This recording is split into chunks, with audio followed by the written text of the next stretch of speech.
Hello and welcome to Movie of the Year, the only podcast with the science and the screaming to determine what is the single greatest movie of any given year. That year this season is 1971. We're going way, way back. My name is Ryan and I will be your host tonight, all season, and maybe next season, because the board will just be like, God damn it, he's so good at it. I'm only being compared to Mike and Greg in that case, but I'm still going to try to beat him. Right? Yeah. Speaking of beating them, this is a game show.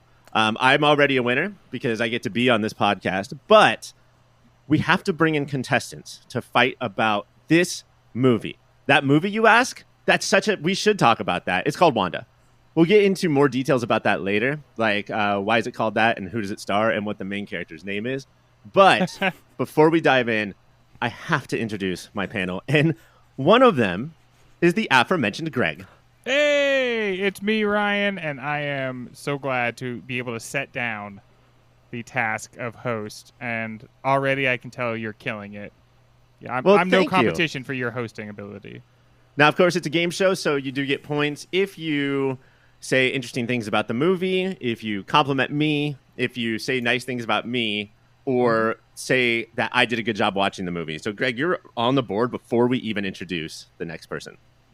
Excellent. Well spotted, Ryan. You are already up to doing a great job as host. Okay, that's too much. That's a point for our guest. I overdid it. I could feel that I was overdoing it, and I still did it. The boat was a rocking, and you came a knocking. Yeah. Greg, we have so many incredible guests this season already booked, and tonight is no exception.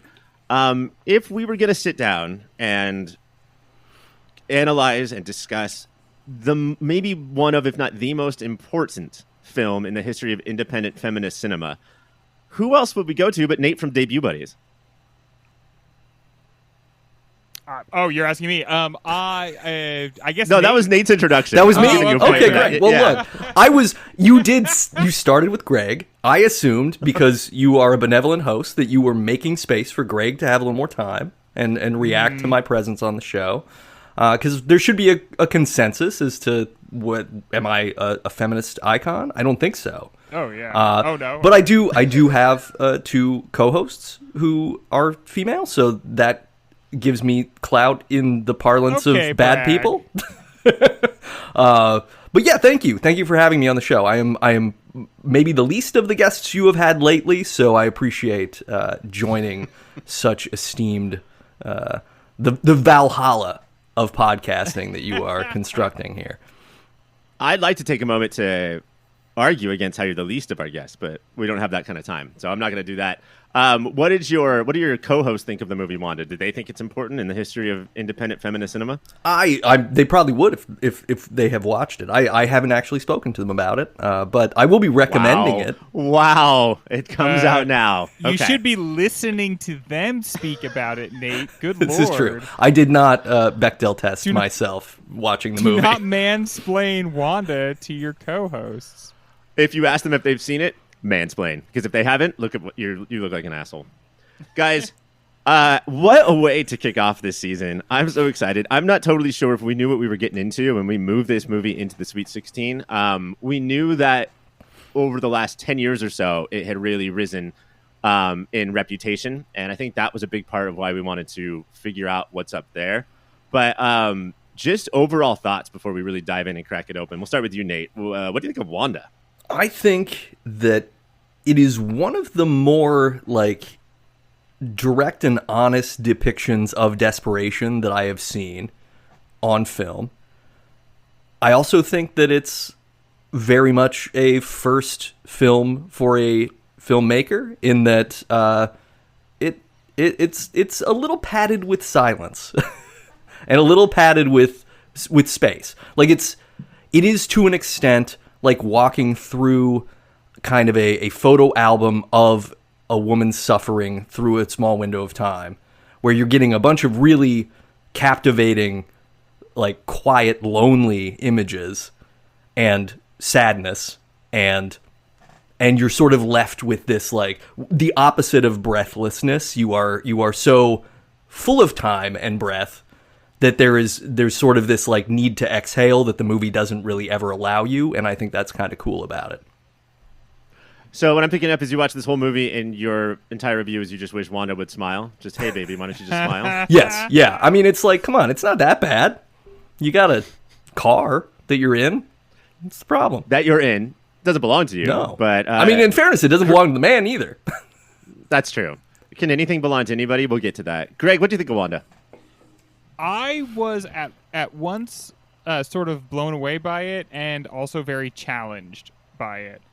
I agree with Nate's assertion that it is like as stark a walk through not just like one woman's intensely quiet desperation, but kind of also in the end a man's, like, you know, Mr. Dennis. He also has that same sort of like desperate feeling and like that deep nihilism of the soul. And I think it's realized in a way that makes a lot of sense. But it's challenging how slow some parts of it are. I really do. Like, I think the music and movies of 71 made a little bit more space for themselves. And I think that they moved at a pace that is very unique and like very artistic in that it is eschewing conventional entertainment to instead like go to a deeper level. But with this movie, there are some very long shots and a lot of like silence, as Nate said, that is just like I just did find challenging. Not that it didn't work. In fact, I think it does work, and I think that the movie is meant to be challenging because it really is meant to be art more than it is to be entertainment. But we live in such a juiced up society, and I literally had to put my phone in the other room because like I just wasn't giving the movie like the space that it needs, you know, like the shots are very long, but then at the same time there's like subtle things that happen during them, and you can't be looking at your phone during that. No, this is like an augmented reality experience in that you are in the Rust Belt. Yeah. You are there in the moment and in every single emotion, and there isn't like modern movies. There's a noise, there's a sound effect, there's action, there's some sort of sequence that occurs. This doesn't do any of those things that maybe are just kind of cheap cheats to drag the audience through a plot that may maybe have lulls in it. And this is like, no, this is a lull because this woman's experiencing a protracted lull. You are doing the lull. I 100% agree with that this movie eschews the things that a movie normally like gives into to explain itself. This movie is not at pains to explain itself. Like this movie is to be observed, and you have to draw conclusions. And I will say, we're making it sound like it's boring and it sucks, and that it's just like eating your vegetables. But I do believe that just watching Barbara Loden's face, like as she goes through some of these scenes, she's doing a lot. And I think that it is exciting in a lot of ways, just not a lot of them like sort of conventionally entertaining ways. But like it's a movie that it like wants you to talk about it. It wants the experience of the movie, I think, to be like you spend so much time reflecting on it that the amount of time you spend watching the movie is actually very small in compared to like your experience integrating like with the movie or something like that. Well, I highly recommend after watching it, go do like a 2-hour podcast about it. I think that's the best thing to do. What I did is like the AR thing that Nate's talking about. I put my phone in the other room, but then in my hand I had just a piece of coal, and I would rub that the entire movie. That's smart. Like, wow, I can feel this. You have a diamond? I get a bunch of coal every Christmas, No. which I guess I'm pretty stoked by that. But I get like boxes and boxes of coal. Hey, Greg, why don't we tone down the naughty this year? Huh? I can't help it, man. I'm a naughty MF. You're a naughty boy. I didn't think that I would start this so early in my season, but I'm going to call it right here. Movie of the year. This is it. I could not believe this movie. I totally get the struggle of getting through it, but it was the thinking and then demanding itself to be watched again within a day or two.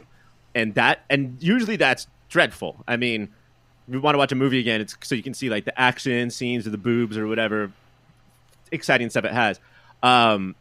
I was a little bit nervous watching it again, but my God, like once you know the pace and you know what to expect, it completely opens up to you. And there really is no phone moment. Not for that's the case for every movie, but like really this one, because I couldn't believe, especially for a first-time director, how much was going on in every single shot. It's amazing how you have a film where the protagonist is on the surface completely without any agency. Like they're not making decisions, they're not driving the plot, but all of it is an undercurrent, right? Every single scene is the wheels turning, a sense of like trying to figure this stuff out. And all these choices that are sort of being foisted upon her are also kind of they're also this like current that she's caught up in. I don't know. It's really interesting because it has this higher all of society commentary that is, I mean, it's definitely there. It's like, but it's saying so much about kind of the idea of how women operate in society, and I know we're going to talk about this later, but like, okay, yeah, we got to cut. We have to get to the movie. I want to talk about all of this stuff, but let's do it after we tell people what the movie is about. So we're going to take a break, and then you kings will go off about this Queen Wanda.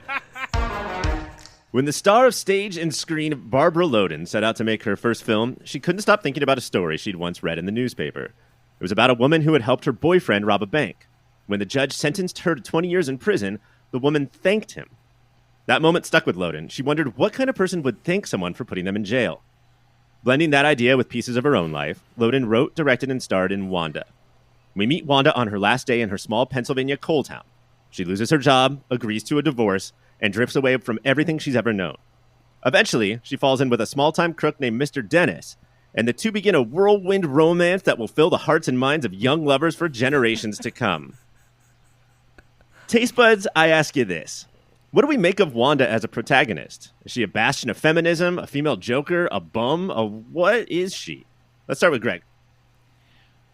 My favorite moment watching this movie was the scene where she and Mr. Dennis are sitting on the hood of his car, and he's just like robbed a liquor store, took their money, and also took 2 big bottles of Jack Daniels, and they're sitting there eating, and he's like, why don't you get a hat? And she's like, I have no money. I literally have no money to buy a hat. I don't have anything. And at that moment, I thought to myself, oh yeah, it's like she's dead. And then he's like, if you don't have anything, you're dead. And she's like, yeah, I guess I'm dead. Without it being like, she's died and it's all like, she has experienced a spiritual death, and she is basically a ghost, and she is wandering through the world now, and she is reenacting the same mistake that she made before she died, which is that she's just perpetually finding a man, doing whatever he says, and then kind of like starting again and like letting him be that same man, that same abusive, that same pushy, that same uncaring man. And so I think it's just like she has experienced a spiritual, philosophical, existential like death, and she is just simply like kind of a revenant. She's like a zombie or something, wandering through most of the movie. I think watching it a second time, I started to wonder if like she does seem to kind of open up a little bit with Mr. Dennis, even though he like is a piece of shit for all the movie. There is something about him that like she does kind of respond to. I think like her dad or something.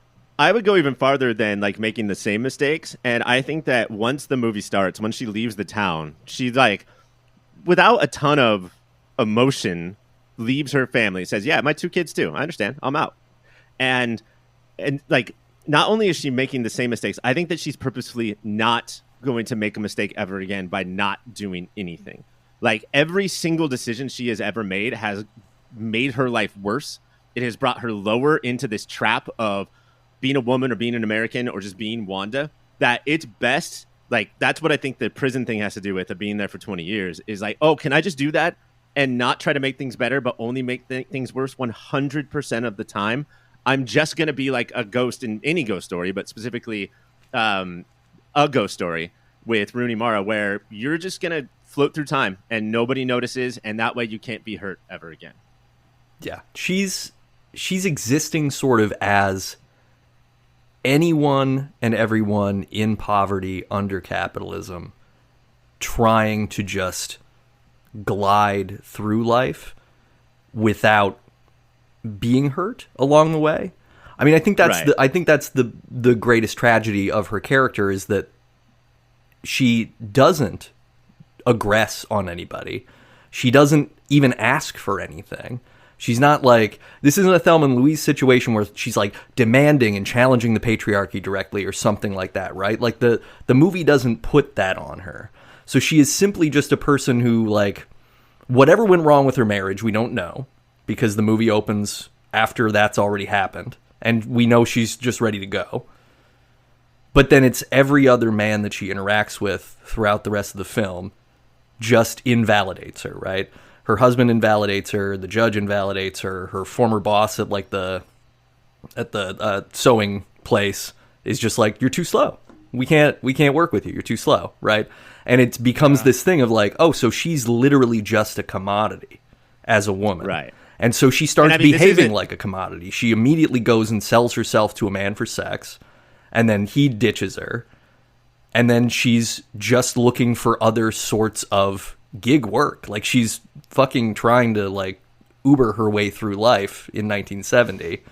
And the only people who are doing that are grossos that are willing to pick her up. This isn't specifically said in the movie, but we can all presume, I think, that she was handed from her father to her husband, right? Yeah. With almost probably no time in between. And then we watch her go, like, there is no freedom without somebody, some man saying, like, oh, this is what I can get out of you. Do you want to know why I'm like this? Do you want to know, like, the word depression is never said, but do you want to know anything about me? Absolutely not. I do not. I bought you a beer. Let's have sex. I'm going to fucking cartoonishly try to drive away as you get in my car. That's how interactions go. Yeah. Well, and that is such a deeply humiliating moment. Like, I think the audience feels that humiliation. Like, even when she's just quickly throwing on her clothes, it's just like, oh, just let him go. Like, yeah. And to be humiliated by such a putz, that's like an extra layer. And he drives away in a station wagon, and so it's like, yeah, he's got like a whole family. Well, and he does, like, his only line is to do this kind of white knight sort of thing. Like, she is at her, you think she's at her lowest in that moment. She doesn't have enough money to pay for the beer that she bought at the bar or the sandwich, whatever it was. And he's like, oh, I'll take care of it. And then I'll take care of it immediately turns into, oh, this is a transactional relationship. I'm taking he's taking way more from her than she got out of the beverage she got at the bar. And then humiliating her, like ditching her at an ice cream stand of all things too, which is such a contrast of like the wholesomeness of what American society should be. Like, oh, we're going out for ice cream. What a family activity. To like this dude that's, as you said, with a station wagon, probably cheating on his own wife, like, dropping this woman off there, right? Not an alley, not a traditionally like dark, ugly sort of place where you would think the 70s would depict sex work. And like, not even being like, just say, oh man, this was a mistake. I shouldn't have done this. I think we should go our separate ways. Like, the absolute lack of respect. He refuses to just engage and like, I'm going to leave now. I'm sorry. I don't think we should see each other anymore. That's what you would say to a man. Yeah. You know? It's like they have no interest in her, and they don't want to say anything to her. Mr. Dennis is the same way. He's like, I don't want to tell you a single thing about me. I don't want to tell you what I'm thinking. I don't want you to touch me intimately besides just sex. Like, and taking the sex part of it aside, the way that men talk to them is like a daughter you hate. Yeah. No like, slacks. It's not even like you're an equal like you're an equal adult. But yeah, cut him no slacks. Is good call on the ice cream place. That it was an ice cream place because that's also very first datey to me. Yeah, like there's a little bit of like, oh, it's like the coffee. It's a callback to the soda stand of the 50s where you go and like you share a milkshake with 2 straws in it, and it was super cute, right? But I think the most important part of that is that she gets out. Because she's Wanda, so she's just like, yeah, I'll get out and I'll bring back the ice cream cones and I won't think anything of it. He burns out. Like, his front 2 tires lift in the air and rocket shoot out, and he drives away as fast as possible. And then I think the most important part is the look on her face, because she gives like 4 steps of a half-hearted run towards the street, and there is no like, fuck, or, oh, I'm sad. It's just like, this is my life. This is what happens. Like there is no change in her face. Yeah, she's been objectified to this point to the extent that she doesn't even see herself as worth fighting for, right? She's like, I'm an object, so whatever. And that's the way she's treated throughout the movie until the end. Does her opinion of that change as the movie goes on, though? That like maybe I'm not just an object, or do you guys think that she sort of stays there? I think definitely the last couple of scenes prove that she realizes something about herself, because the guy who picks her up when she's hitchhiking tries to sexually assault her, and she fights him off, and she runs. Yeah. She does the most active thing that she's done in the whole movie. She gets out of the situation, and throughout the entire preceding 90 minutes, you would think like she'll just do this because it's the way things are going. The man wants to do this. I'm going to do this. She resists, and then when she's at the Roadhouse, despite the fact that she gets crammed into this booth of people who clearly somebody there is going to pull the same shit that she's been dealing with. We know that, don't we? We just know it. She looks so completely and clearly uncomfortable and like having an existential crisis in a way that she has not yet. Like she's been sort of vacant before, and at the end she seems broken in a way that almost implies that like she's ready to, I'm going to finish this cigarette and this drink, and I will fight my way out of this bar. That's what I want to believe for her. Oh, but I mean, I believe she knows that she's going to finish that drink and cigarette and disappear. Like, figuratively, literally, but she will be gone. Yeah, I mean, the last image of her is, like, extremely washed out. And I think it's supposed to really, like, kind of evoke that, like, ghostly feeling. She's, like, sort of passing on.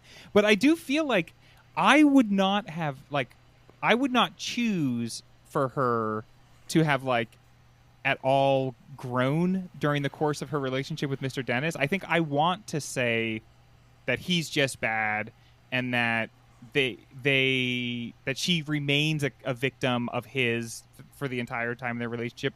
But there's something else going on there. Like, I think the world makes more sense to me if the explanation is that he's just bad to her and she just puts up with it. But I really do think that, like, during the course of that relationship, like, that's when we see her happy in the movie, and she legitimately seems happy, like, on 3 different occasions. Usually he ends it by being, like, quasi-abusive. But, like, when he puts his jacket on her shoulders, it is such a small gesture, right? When he says, you did a good job, again, such a small gesture, but, like, she is, like, living for these crumbs of affirmation. And I think that she gets to join in the crime, right? It doesn't really turn out very well, obviously, like, and, you know, because of her bad timing on a U-turn, she's like, I don't know if she could have helped him get out of there quicker or whatever. It seems like it was pretty much she just would have died too. But like, she did seem involved in it. Yes, she tried to back out, and then he kind of pressured her into doing it. But it's an extremely complicated relationship, but I do think there's some level in there in which, like, she does kind of rediscover a little bit of agency for a short time. I think, to me, what it is that, like, I think the most important thing about the first half of the movie is, and particularly the first 30 minutes, is that Wanda, part of the reason she is so depressed and so many people watching the movie are so depressed is because you have no agency in life. Like, there is a American dream script. And if you go away from that script, and it's not to, like, you know, strike oil, but it's for any other reason than that, then you are a pariah. You are completely outcast.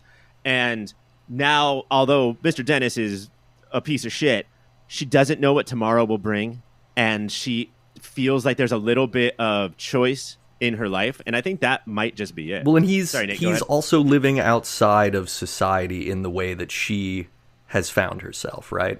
He's not a good person, but, you know, to take the alternate route than the American dream, like you just said, Ryan, like, that's what Mr. Dennis is doing. He's saying, like, hey, this system doesn't work for me either. And that creates kindred spirits, even though he's still shitty to her. There's enough kindred that they almost seem parallel a few times, right? There are moments where there's something, but then there's also him exerting power and, like, putting his hand between her legs or telling her that she looks horrible and her hair's bad or whatever. I'll tell you one thing that I think it puts them on the same level, which is, like, it's, again, the movie doesn't explain itself, but he seems to be going through some, like, medical incident at different times in the movie. I think he's, like, dying of, like, heart disease. because like he keeps eating aspirin like nonstop, and then there's a whole period where it seems like he's like low-key having a heart attack, because he doesn't seem like the kind of guy who would get very hungover, but there's a period where he's either super hungover or he is having like a little mini heart attack. And so I think he also is basically already dead, and he's having the same sort of reaction to the world she is, which is just like, there's no point to any of this. We are both our own ghosts, and now we're just going to wander the countryside until they find the Holy Land. Until we disappear, right? And like, he like, when you do a lot of crimes, I think part of what he's doing with the nonstop drinking and the nonstop doing crimes, which none of which seem very premeditated except for the part at the end, he's trying to find his way out. Like, he's looking for that good old fashioned death by cop, and he ultimately gets it in the end. Yeah, I think that, like, well, first of all, I think that him having this affliction is super important, because he's clearly going through pain, but it's not enough to like tell Wanda what it is, because he's not going to bring it up. No. Yeah, that would be show vulnerability, and like that would show equality or whatever. But I think it's hilarious that he is a outcast like she is, not in the same way, but in equal and opposite ways maybe. And yet he is the one with one of the thesis statements of the movie that we already brought up. He's the one who describes America by saying, if you don't have anything, then you're nothing. If you can't buy anything, then you're nothing. You know, so even though he's going about it in an odd way, robbery, it's still based on the fact that he wants that American dream too. Like, the only way that he's going to be relevant is when he has cash to buy stuff. And he wants that, like, one thing that I thought was interesting about Mr. Dennis is he wants that Bonnie and Clyde. He wants that, like, dime store novel Western thing. He wants the, like, story of him out there. He's like, hey, read that part again where it talks about, like, the couple. He likes that, you know, we love an outlaw in America, I guess, and that's him seeing himself, I guess, in like the movies or whatever. He's going at, like, he's riding off into the sunset here. If he's already dead, he feels that he's already dead too, he wants a legacy. He wants to be remembered somehow, right? Like, I think that's the whole thing with him talking to his father at the end. And he wants someone to think he was a good person. He wants to sell his father on the idea that, like, no, I really did go get a job. I figured it out. Like, it's cool. I made it. No one obviously believes him, but like, he needs to service these sorts of things because he does have enough humanity left in him that he doesn't want to be like just hated. But we see the opposite of that scene, or earlier, when he's talking to some getaway driver from the past, and the getaway driver's like, no, I'm going to take care of I don't have a lot of time left, so I'm going to use that time left to take care of my son. And Mr. Dennis is like, no, it'll be fine. But like, really what Mr. Dennis is saying is like, that's a waste of time. Why would you take care of him? You know, he doesn't see that relationship in the same way as he does his dad to him. All right, we got to take a break. That was awesome. Score so far, Greg has 10, Nate has 8. It's a highly contested race, but when we come back, let's talk about TV. It is Rushmore time. We are going to try to figure out what are the 4 most iconic heads in the world of 1971 TV. Now, if you thought that we were well qualified, the three of us, to talk about Wanda, wait until you hear how qualified we are to talk about the television of 1971. I'm not sure if I've seen a single minute of television from this era, but still, because we're podcasters in 2025, we have all that we need to talk about it. Oh, we've certainly at least heard of Nick all at Night these. did exist when we were of Nick at Night watching age. There's definitely no major shows from this period that did numbers that like don't exist anymore that I have literally never heard of until going out to Google Hill to do a ponder. The 100th ranked show of this year gets more viewers than the number 1 show on CBS now. TV, we were all about the TV. This was just a little bit of backstory. We still had 3 networks, and that's basically what everybody watched. We had TVs in 95% of households, and they had CBS, ABC, and NBC. So that's really all we can talk about, except until 71 or 70, a little kid on the block, or should I say the street, named PBS comes around to try to take down those titans. Also, the big thing about TV this year is that all the networks, but CBS in particular, were trying to get cooler by ruralizing their programming. So Green Acres and Beverly Hillbillies and this whole glut of hillbilly shows went away, and now we sort of see them coming back. on like the news. Okay, so there's a bonus one. So if you guys suggest the one that I really want on here, you will get extra points. Let's start with Nate. Nate, who gets to be on this mountain? I think that 1971 was a breakout year for a very specific show that changed the way that we interacted with music on TV. Okay. Soul Train premieres in 1971, and I would suggest putting Don Cornelius, the longtime host of Soul Train, on Rushmore. Don Cornelius, very cool person who, based on the clips that I've seen, hated his fucking job. Yeah, Just everyone that dude. he would talk to was like, "Oh, great, so you're here? Oh, way to dance, you idiot!" He's awesome. Soul Train, very important. What is that like? Is that prime time? Do you think, or is that like Saturday mornings? I think it was a prime time show. I would have to look that up. I do not know for certain. I guess I thought it was like Saturday morning. I guess I thought that was like part of like the cartoon block. And I bet that guy was grumpy because they probably filmed it like one day a month, but for like 16 hours. That Yeah, day. because I think it was like American Bandstand that way, right? But it's, It was on from October 2nd, 1971 to March 2006. it's a long run. Wow. So that's a lot of souls. And this is a much better show than the joke in Beetlejuice, Right. where that's how souls got from the world to the underworld. And in The souls- Beetlejuice, if they did it once, maybe that works. But they do it one time in the middle of the movie, and they do a callback to the same joke that is the exact same joke Why later. not? And it's just, come on. It's awful. People might All have right, been in the restroom. Don Cornelius is now in the running. Greg, who do you got? 1971, we were learning how to live together as a country, and it wasn't going great. 1970 was Kent State. Also, see the troubles in the late 1960s. But what we needed to do was all get together like one big family, including one overtly racist, misogynistic, homophobic, ultra-conservative that America loved, Archie Bunker from All in the Family. I think he would make a wonderful head to put on the mountain. A head of stone. Maybe we could have an additional head, a meat head up there. But Archie Bunker was like, obviously it's wrong to be racist, but also isn't it kind of funny?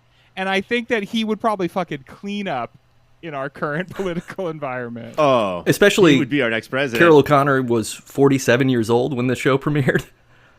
Wow. So, because he Well, looked not a it was day over different. here. Your back image of then. Archie Bunker is a 47-year-old, a contemporary of each of us. I love that double-edged sword. This show I actually have watched. It is really funny, but I love that having your cake and Edith Bunker too. We're laughing at him, but also everyone's laughing at the racist joke as well. So you get to have it both, Archie Bunker, strong contestant. I'm going to get a couple more before I put anything on. Nate, what do we got? Okay, you mentioned PBS. PBS brought Britain and elevated theatrical cinema and experiences back to America in the form of Masterpiece Theater. A show that has also run for a long time. And look, we wouldn't have Downton Abbey without Masterpiece Theater. You certainly wouldn't have many of the period dramas that exist now. You needed something to remind us that, like, hey, things could be bodicier and also worse. So watch this. How else would you see Northanger Abbey adaptation on television? Exactly. Do you have who's the head though? I was going to go with it. The head needs to just be that red leather wingback chair that was always there. Which reminds me of that John Lovitz skit where he would read books. All right, so I'm going to say red chair. Great. There. Super duper. I feel like that was a strong entry on my part, so thank you. Yeah, we're good. Greg, what do you got? One thing I think that's really interesting about the 1970s is there was actually way more representation, especially of Black Americans, and you can see how retrograde everything has gotten because of how much we watch movies from 99, we watch movies from 2003, and there's not even Black people in the background of shots. They're just completely written out of existence. this year, 1971, I think was the first year of the Flip Wilson show, a black entertainer who had his own nightly variety show. Well, not nightly, but it's one night a week variety show. It also brought a lot of black musical artists onto television for the first time ever. Some like, contemporary pop superstars, and then some just like gospel and soul singers. It was exceptionally famous the first 2 years, the Flip Wilson show, and then the interest had kind of petered out. He also kept asking for more money because the show was doing so well, and so they were like, yeah, I think we've had enough of this. But it was like the first, and like, imagine there's an opening for late night this year. Like, do you think it's going to be an African American that gets that? Like, it's not going to be a black guy that gets that show. So it just happened at the Daily Show, right? Like, they're not, like, people of color are struggling to have places in entertainment now in ways that in 71 like was way more common. And I just think it's interesting to see how that has changed. Yeah, I don't know a ton about Flip Wilson, but there's that phrase, your favorite band's favorite band. Yeah. And I think that for people that are our age, it's like your favorite black comedian's favorite black comedian. Like, I think that he was very influential for the generation that came after him. Not just influential, not like, oh, I want to be like him, but like he made it so I could, like, put down the pavement. And I think there's also like a cadre of white comedians who also he had on the show, and who like Albert Brooks, like who George Carlin, who like went on to be famous, like, and also that was like one of their launching pads. For sure. But if I'm going to anoint one person here, it's got to be Archie Bunker. Eat it. I mean, his chair is in the Smithsonian, unlike this red leather bound chair that is also a contender. All right, Nate, what do we got? The Ed Sullivan Show ended in 1971, and it would be a cool honor to say, hey, career award for Ed Sullivan, as you get to go on Rushmore. You brought us the Beatles. You brought us really big shoes every week. Really big shoe. Really big. And you knew that it was time to step away as the cultural sort of upheaval led to the desperation of the early 70s. Yeah.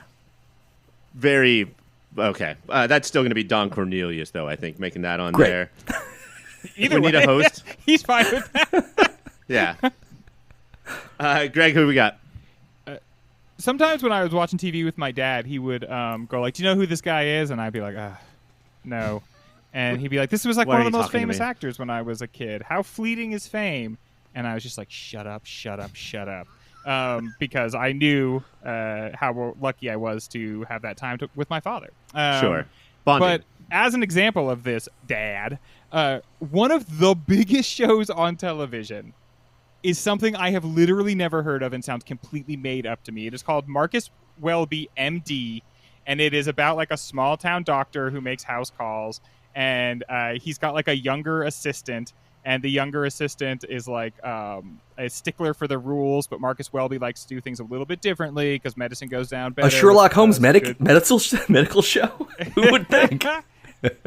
And this show was like the biggest medical drama for like 10 years, and I literally have never heard of it. Like, I didn't even like watch a YouTube video of the show, but it was huge in 1971.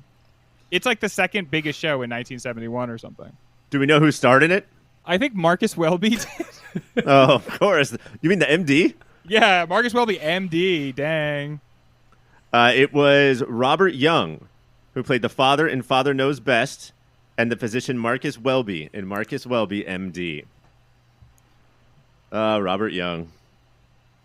Nate, you knew that, didn't speak up. That's weird. Yeah, I know. I didn't want to embarrass anybody. I feel like I come out here, I throw my dick on the table so often.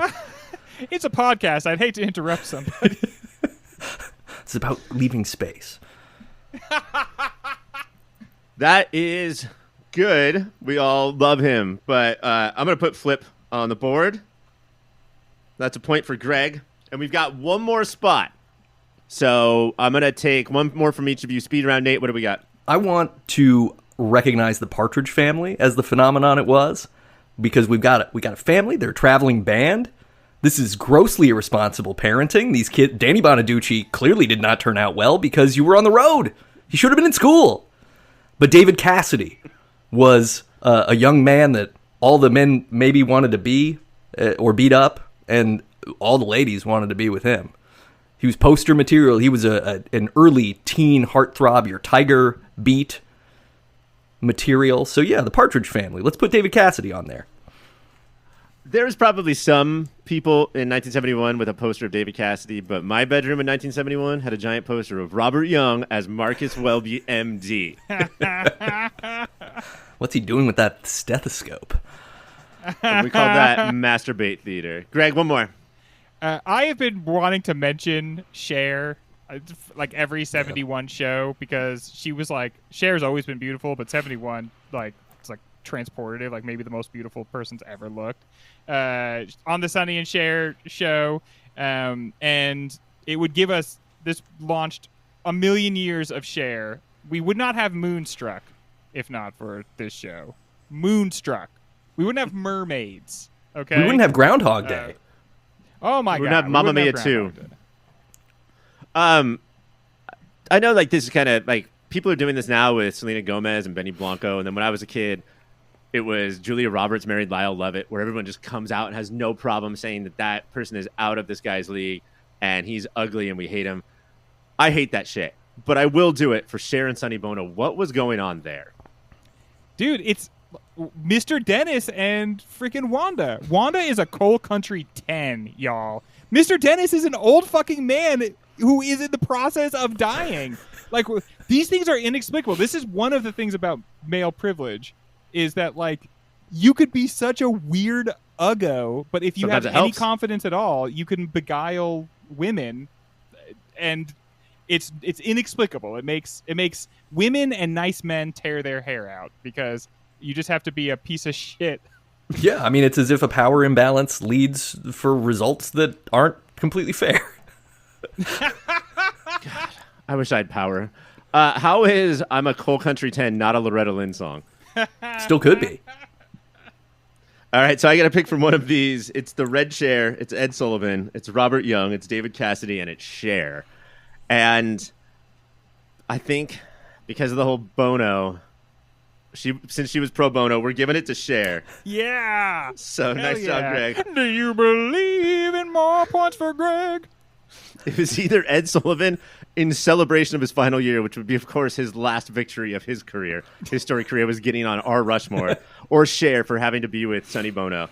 Your 1971 Rushmore for television is as follows: Archie Bunker, Don Cornelius, Flip Wilson, and Cher. I mean, we went chalk. That's what it was always going to be. So the bonus points were going to be to anybody who suggested the theme song from Sanford and Son. Simply the best song ever written. Is that the at the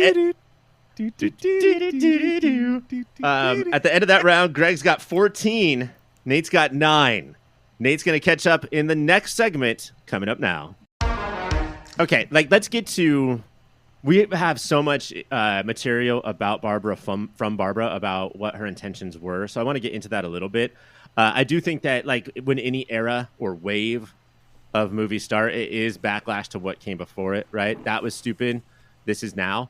And there's going to be inevitable comparisons to Bonnie and Clyde. But I used to think that there were movies like Badlands that were much more minimalist than Bonnie and Clyde, that were only inspired by Bonnie and Clyde. It's clear now that we needed Wanda to completely reshift that. And basically her quote was that she hated Bonnie and Clyde. And it was because anybody that beautiful as Warren Beatty and Faye Dunaway, that would have never happened to them. And there was no exploration. It's not that it made crime look cool. It's just that they made their lives look cool. Like, there wasn't that drudgery that was so important to her. And so it was like, then why go commit the crimes?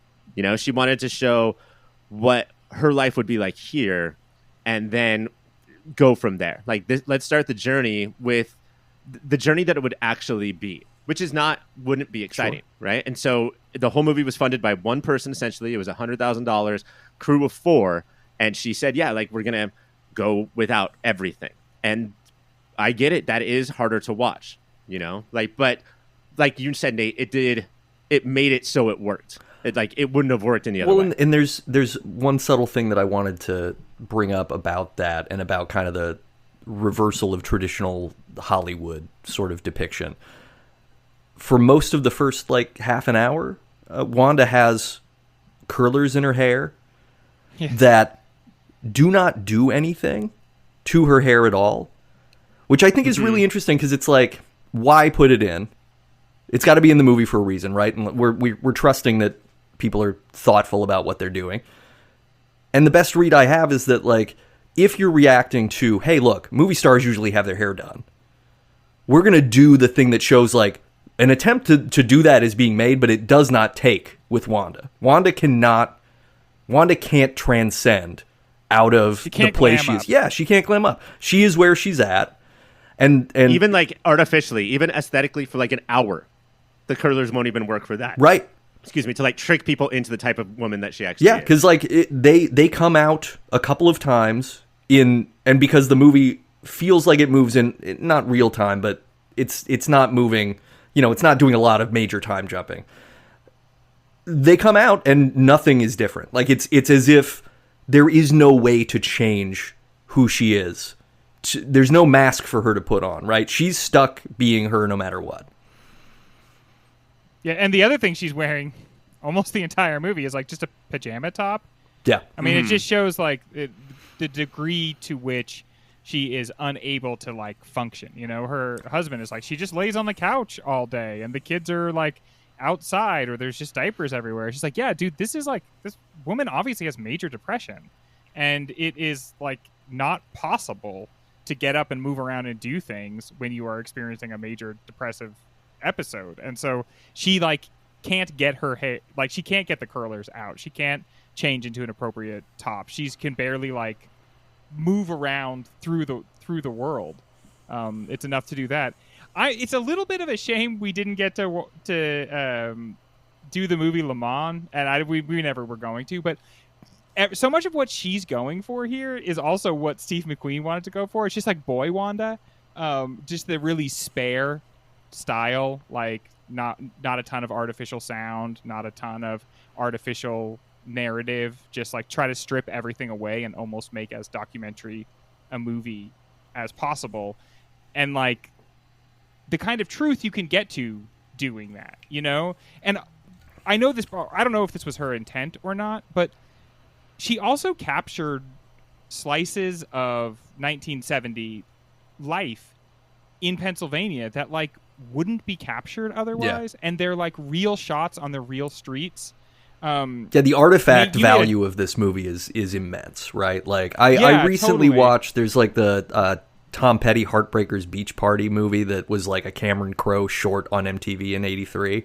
Similar thing, right? Where you're wow, this is a slice of a time that I will never be, you can't go back to experience it.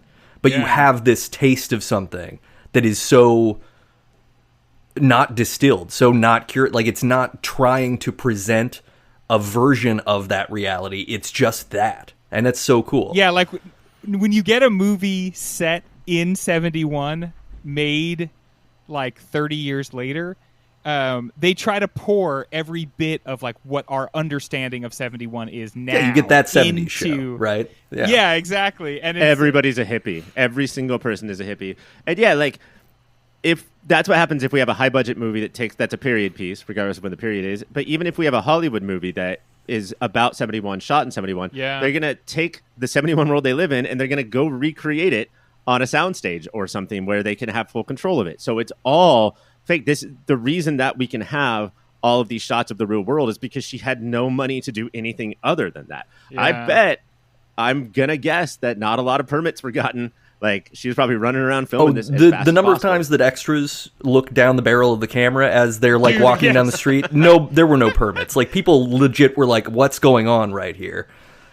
And this is what's exciting about 70s cinema, right? The idea of just grab the camera, go hit the streets, start filming, and what you capture is life in a completely different way than when you shut down one block of New York and then fill it up with extras. And it creates a movie that is as much us experiencing the movie as the movie being itself, if that makes sense. Like, Yeah. Because, it's on the initial watch, it feels long. It feels slow. It feels too open. It feels kind of uncomfortable because it's that way.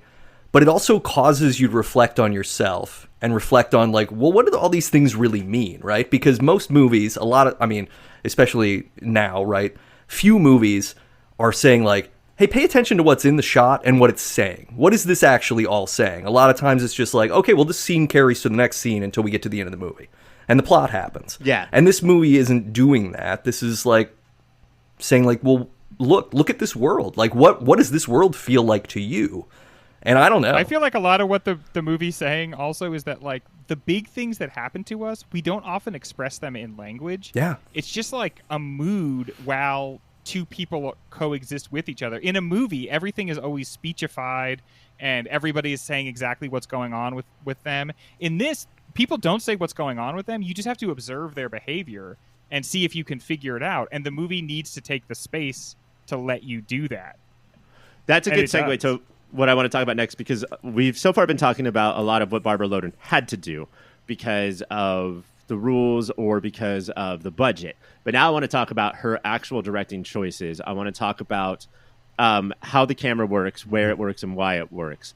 What is Barbara Loden, aside from the screenplay, okay, which we can get into later? There's some controversy. Her husband, Elia Kazan, who directed like On the Waterfront and who Ed Harris and Amy Madigan will never applaud for, it doesn't matter if they're at the Oscars or not, said after she died that he was actually super responsible for it. There has been some doubts about that. But aside from the screenplay that she wrote, her direction, her camera choices, what do we see there that create Wanda the character and Wanda the movie, as in like a mood or a tone? She always makes Wanda small and in the background of large spaces, so you feel the loneliness and the despair of it, right? Like that. It's more like almost like not even Wanda, it's Waldo. Like, where is well, he? yeah, the coalfield walk that opens the film, that almost opens the film, is like so long where you're watching her, and it's just that she's dressed entirely in white, so she contrasts nicely with this all gray and dark, dirty background. But we're just seeing how tiny she is, how insignificant she feels as she's moving through this world. And she's on the verge of disappearing at all times. Yeah. Something she does that, like, I don't know if I'm reading into this a lot, or I don't know if you guys have this experience, but she uses a lot of like first-person POV, especially like from Wanda's perspective in the car with Mr. Dennis. And I am usually not a fan of that, like, at all. I always struggle with it. I've never seen it done better than in this. Like, I can't explain it, but I could feel. I thought Barbara Loden was probably holding the camera during these moments, because, like, I swear he was looking at her. I don't even know what I'm articulating. Just like that, you really feel like when he is looking into the camera that he's not looking into the camera, that he's looking actually at her, and you can see what it looks like for him to be looking at her, and like you feel that. And even now I can't articulate it, but like that presence, like her presence in shots that she's not in, it is I don't know. It's just not something I've experienced in a movie. Well, before. she's capturing space in a real way, right? Like so many movies do the thing, and so many TV shows, right? We're accustomed to, again, it's like sets and all these things where, you know, an apartment to appear like it's a 2-bedroom apartment on a TV show has to be like 4,400 square feet, and it's cut into 3 pieces, and people walk between, you know. And this, everything feels as claustrophobic as it needs to feel, as it really would feel, right? Like, when we're in the bar where she meets Mr. Dennis in the first place, like, I felt that bar. And it's not just because I've been in dive bars similar to that in the past, it's that it didn't feel like it was trying to be a bar, it just was a bar, right? Like, and the way the camera moved through it felt that way. Like, you felt stuck. You felt the kind of like, there's no one in here, but this space is not open. This is still a tight, like, there's just this to the side, and I have one table and darkness to deal with. fascinating. And the darkness in this movie. Like, we talk about lighting in a lot of movies, and I know that like there's like that some of the negatives like were in bad shape or whatever, but like when she's in the movie theater and they're looking for her, like I've never like that is the darkest I've ever seen a shot before. And again, and when they go with like there's parts where Mr. Dennis will turn out the lights and it doesn't go to a dark room, it goes to pure black. Like it is blacked out. Going back to the claustrophobia thing and the car thing is that on the first time you watch a movie, it's like you see what is there. And on the second time, it takes to the second time for me at least to notice what isn't there. And what's not there in this car in a essentially a road movie is the horizon. That they're not going anywhere because every shot is crammed up in their faces. You see from Mr. Dennis's POV, which, like Greg said, incredible point, not as warm as when Barbara's holding the camera, but she gets out, or she opens the door. He pulls over, she opens the door, and there's bushes there. And, like, that's the amount of foliage we get. She's often sort of like with her knees in the front seat, looking to the back seat while she reads the newspaper. We see tons of footage of behind them. When he's throwing out her cars, it's always where they've been. But there is no, how do you make a road movie and you never show the classic American horizon coming, you know? And because it's not. Well, because they're already dead. That's not where a budget can they go? thing. Right, because they're already dead. But they had the money to do that. That's a choice. Yeah. You know what I mean? The other thing that I really caught that I loved was that she, like, nobody appears in the middle of a shot unless you're in a Wes Anderson movie. But the way that she appears on the margins of the moving camera as we see everything in front of her as she moves while she's like walking down the sidewalk. And that's like the most on rails thing. Like it's her saying like, we know her path. Like, come on. We all know exactly where she's going. And it's because she has no choices. Even when she, like, my hypothesis that she gets a little bit more excited with Mr. Dennis because she feels like she has choices. That's not true. At one point she says, I don't want to do this bank heist. And he just slaps her back into wanting, quote unquote, to do it. You know, it's just, it's not the same life path as everybody else, but it's still a path written for her. Oh yeah. You know? Yeah. I mean, he literally gives her instructions. And the first one is go to the house that we're going to, well, obviously she's like gain entry to the house. No. What is the first thing you have to do? Go to the house. Yeah. Okay. Well, I think they're going to like, you don't have to tell yourself that you're going to do that part. But yeah, for being the protagonist of the film, she's the camera doesn't find her, right? Like in a Marvel movie, like the camera finds Robert Downey Jr. It's like, boom, here's Tony Stark. Wanda is never the one who's there, right? Like the camera almost stumbles upon in her own movie. Yeah, the camera stumbles upon her waking up on the couch. She is the last person to realize what happens to Mr. Dennis at the end, and she's not even in the foreground. She's behind a bunch of other people who are outside the bank huddled. And sort of pushes her way through, but she's still crowded out of the shot. And at the very end, she's so surrounded by people that you sort of have to look for her again to go to your Where's Waldo thing. Like, she's never the subject. The movie is called Wanda, and when Mr. Dennis says, go get us burgers, the camera doesn't go with her. It stays with him. And all he's doing is laying around in his underwear. He falls asleep and we stay with him. And it's like she walks out of her own movie for like scenes. And we're not exactly sure like where she's going. He has this look about her when he looks out the window like, okay, she's just not going to come back. And you're like, okay, so are we with Mr. Dennis now? Oh, and then that would've been thankfully she awful. does come back. But yeah, what happens when Mr. Dennis sends her on her way and looks out the window? She's downstairs talking to another She's man. already talking to another dude. Like, and the way she walks off with him is priceless. Yeah. All right, guys, we got to take a break there. We're going to talk about Wanda a little bit more later, but it's time to go on a little bit of a shopping spree. You'll get your golden goose as soon as we get home. No, I want one of those. I'm gonna pop some tags. Only got $20 in my pocket. Thanks, Macklemore. That's right. It's shopping spree time. We are going to get our carts. Most people know what this is, right? Because Yeah. It's a fairly standard thing when you're watching a movie and you do a shopping spree. Yeah, come on. I feel like we were the generation that we were promised every day on TV. At some point, you would get a shopping cart and get to run through the store of your choice. And I don't know if that happens anymore. No, instead of getting supermarket sweeps, Ryan, now we're sweeping the supermarket because we work there. And there's nowhere else That's to the point go. for Greg. We're just zombies in this grocery store, this aisle of life. What we're going to do is we're going to take shopping carts, but the store that we are doing is the movie world of Wanda. Nate's going to go first because he's slightly behind. Greg's next, and then I'm going to play this too. Is that okay, guys? Oh, Of yeah. course. You can't sit on the sidelines for shopping spree. Good. There's so many things I want. If Nate, you what don't do you have got? anything, you might as well not even be alive, Yeah, Ryan. I'm a dead podcaster. In the spirit of that, in the spirit of having something, I want the contents of the bank safe that's opened at the end of the movie. That's what I'm buying. I'm taking all of that money that's in the bank. Doesn't it come with the loss of life, though? Is that part of it? Yeah, but I mean, what doesn't? Like, tell me how anybody acquires capital without a loss of life. Maybe not yours, but Yeah, somebody's. I didn't say mine. All right. Nate has all the contents of the bank safe. Greg, that is unfortunately the only bank safe in the movie, so you're going to have to go on to something else. Ryan, I want something that money can't buy. Bank And safe? that's a 1969 Oldsmobile Vista Cruiser.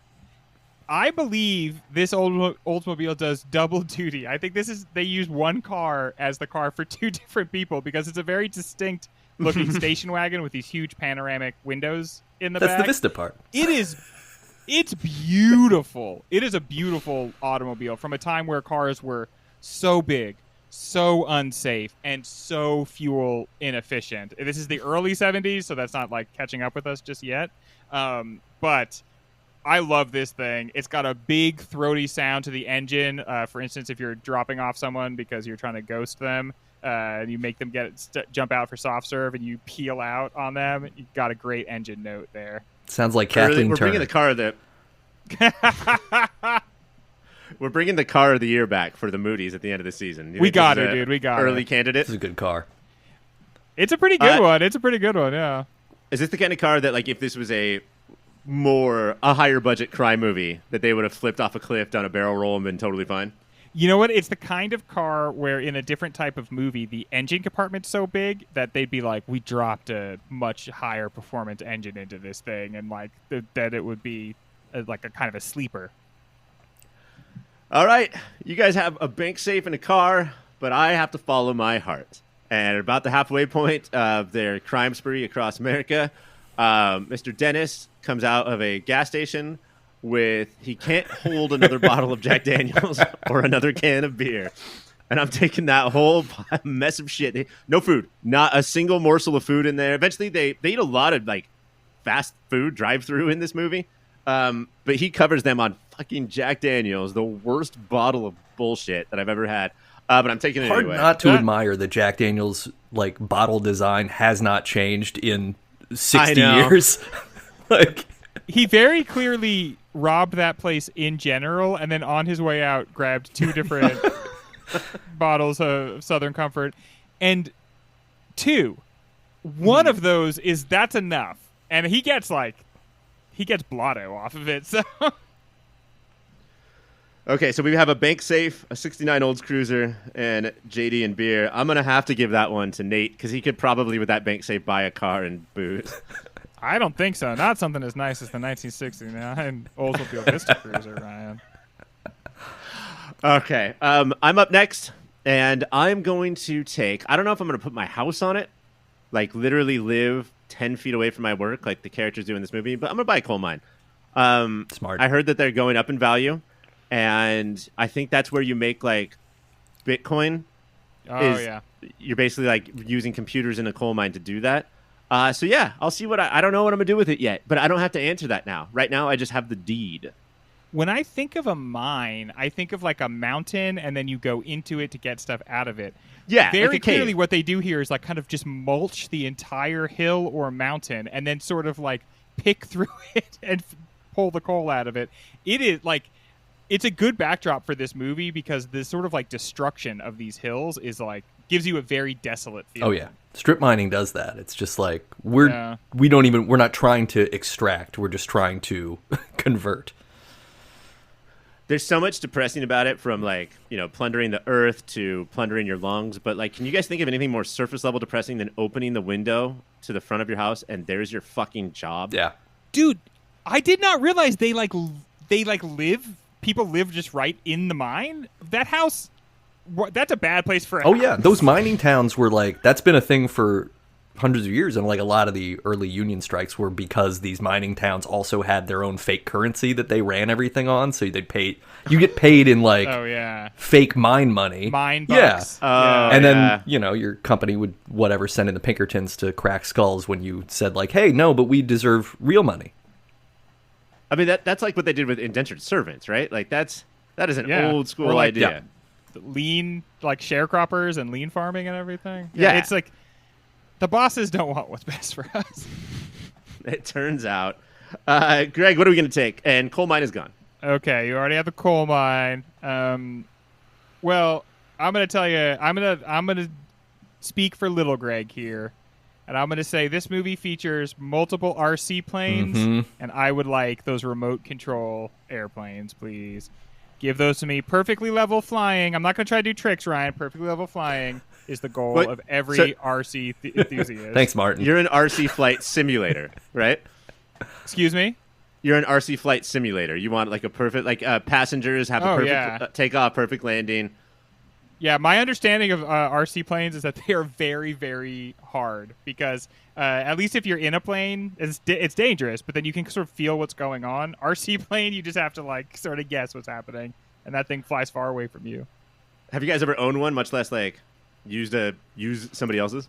I went one time to one of the like little airstrip things that they do them on and watched people do it for like a half an hour. It's fascinating because it is an intense experience that these people have. They're putting thousands of dollars into these model airplanes. Yeah. And they're all like with the controls like, don't talk to me. I'm at work right now. The closest I ever had was my brother and my cousins, we all got for Christmas. It was like 2 pieces of styrofoam. One was the body of the plane, and then one you put in like a cross for the wings. Oh, yeah. Those are great. Threw that in the air. It would go straight up and then come down right into your nose. Yeah, it would like loop over your head and then come back and hit you in the ankles, right? It's like the only move that it did. And we were holding remote controls, but for no reason. All right, so RC plane is off the board, Nate. What do you got? I would like to purchase Holy Land USA. I think theme parks are always a big thing. I love recurring revenue, a passive revenue stream. That's what the internet says that everybody needs. And, conscripted religion seems to be hot right now, so let's bring it back. Yeah, I was going to say, yet another thing where, like, if you bought this in 70, tickets plummeted. Like, you're not making... Profits plummeted over the last 50 years until about 8 years It's a long ago, game. And all of a sudden, everyone's back. Yeah. It was a long game, but I think the play is going to work out for me. You know that place isn't fully licensed and bonded. There's just no way that they've got the kind of insurance coverage. You're pulling people into a catacombs. Like it's not. There's in nothing. The catacombs. What is the insurance policy on this place? I want to see it. Also, all of it looked like what you see when you're in line for a Disneyland ride without the ride at the end of it. So you just get the fucking history. But of isn't shit. that what like how... being religious is? You're in line the whole time, hoping that at the end you're going to get somewhere, and I don't know, you die. They That's do the that point. thing where they show a bunch of tortured Christians, and then they're like, "And this is bad," and it's like, okay, yeah, like this isn't supposed to be titillating in any way. Like all these people being tortured, like we're showing you this so you know how bad it was. I gotta say, I thought RC Planes was taking it down, but Holy Land USA, passive income, guys. Well, and paper mache Passive income. lions too. Come on. Of course. Paper lions, those are easy to defeat. Paper mache lions, that's where it's Too at. much glue. All right, Nate, you're gonna win that round. Let's just do one more. I think Let's do one more there's for not a lot fun. to buy here. Yeah, Nate, what do we got? I would like to buy Mr. Dennis's gun. Because now I have 2 major assets. I have a lot of money and I have land, so I need protection. And it's America, so I'm going to have a gun. Between the bank safe, the Holy Amusement Park, and a gun, you are the most Christian person I have. There ever you go. met, so congratulations on that. I'll be running for president. All right, Nate's got a gun. Nate's got a gun. Greg, what do we got? Okay, so I've got a vehicle. I've got an RC plane. There's only one thing. That's 2 vehicles. There's only one thing. Well, I'm not freaking the mouse. Get in. Did you see how quickly Nate used his gun? Pointed am at us not immediately. I Little said, over get here. in. The spruce moose. The only other thing somebody with possession of both a fine vehicle and an RC plane could possibly want: spaghetti. I also like the part where you dip the bread in the sauce, Wanda. Sorry that, like, everybody shits on everything this woman has to say. This guy cannot fucking stand her. Every time she talks, he looks so pissed off. She's being so sweet. She's like, I love the part where you dip the bread in the sauce. That's her problem. She wanted life to be the part where you dip the bread in the sauce and then eat it. And it's fucking not that. Because instead, it's the part where Mr. Dennis scowls at you and throws your pants out the window. Also, I don't think that she's necessarily doing this, but it's like she's saying, okay, I'm going to bring up something that everyone loves so we can just have a moment of connection. Don't you like fresh baked cookies, chocolate chip cookies right out of the oven? And Mr. Dennis is like, no, I hate them. They're the worst. It's At like, one point, he literally says, I don't like friendly people. Come on. All right. So in this round, Nate has a gun. Greg has spaghetti with the bread that you can sop up the sauce with. And I'm going to take, see this in the first 5 minutes of the movie, at the house that I think is it Wanda's sister that she wakes up? I think so. And so her brother-in-law is like, oh my God, this bitch again. And is like mad at his wife for letting her crash on the couch. But real quick, while the wife is holding a baby, she opens up a door to a fridge and that says hold on it. So like, this is clearly a fridge that's secondhand or was on, what do you call it? Where like you pay in installments. Layaway fridge, right? So hold it for her. But as a Game of Thrones fan, this is a hold door.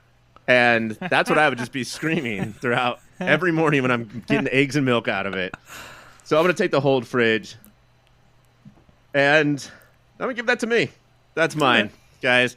We love Game of Thrones here. So, Nate, you ended up with a bank safe. I mean, this is well documented at this point. Nate's fucking run and shopping spree. But bank safe, Holy Land, USA, and a gun. Greg, you have a 69 Olds Cruiser. You have, I think, a couple RC planes. Did you take?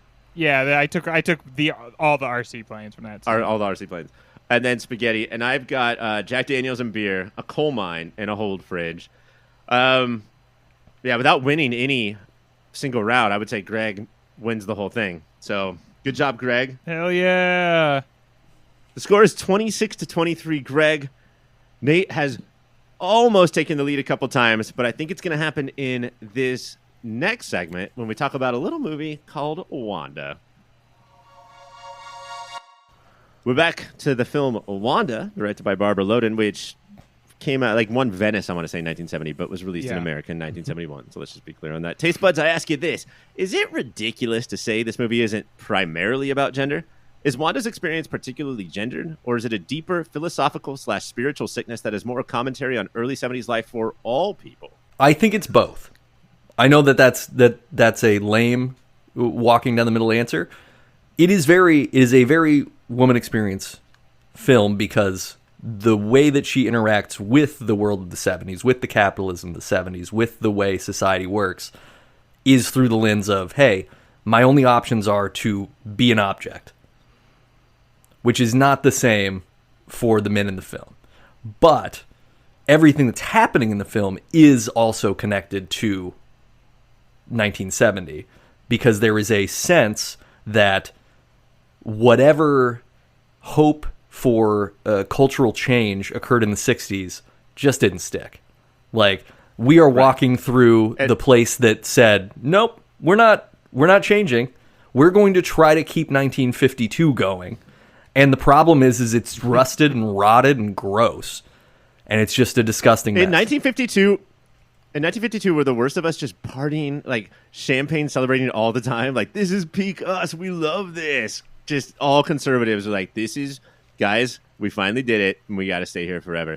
Now, it is important to note that, like, the 60s didn't stick, and we know that. But, like, this isn't a depiction of the 70s. You know, we always talk about how decades can't start when they're supposed to. You know, so we're still a year or two away from, like, kind of understanding the 70s. This is basically sort of like a cap on the 60s, right? This is saying like this is fuck, the depressed we didn't do it all. hangover of like all of it, of free love and civil rights and everything. It's like, oh nope, we can't actually change anything, even if we all try really hard. With your brother-in-law glaring at you like, are you on my couch again, 60s? Like, can you get the hell out of here? Yeah.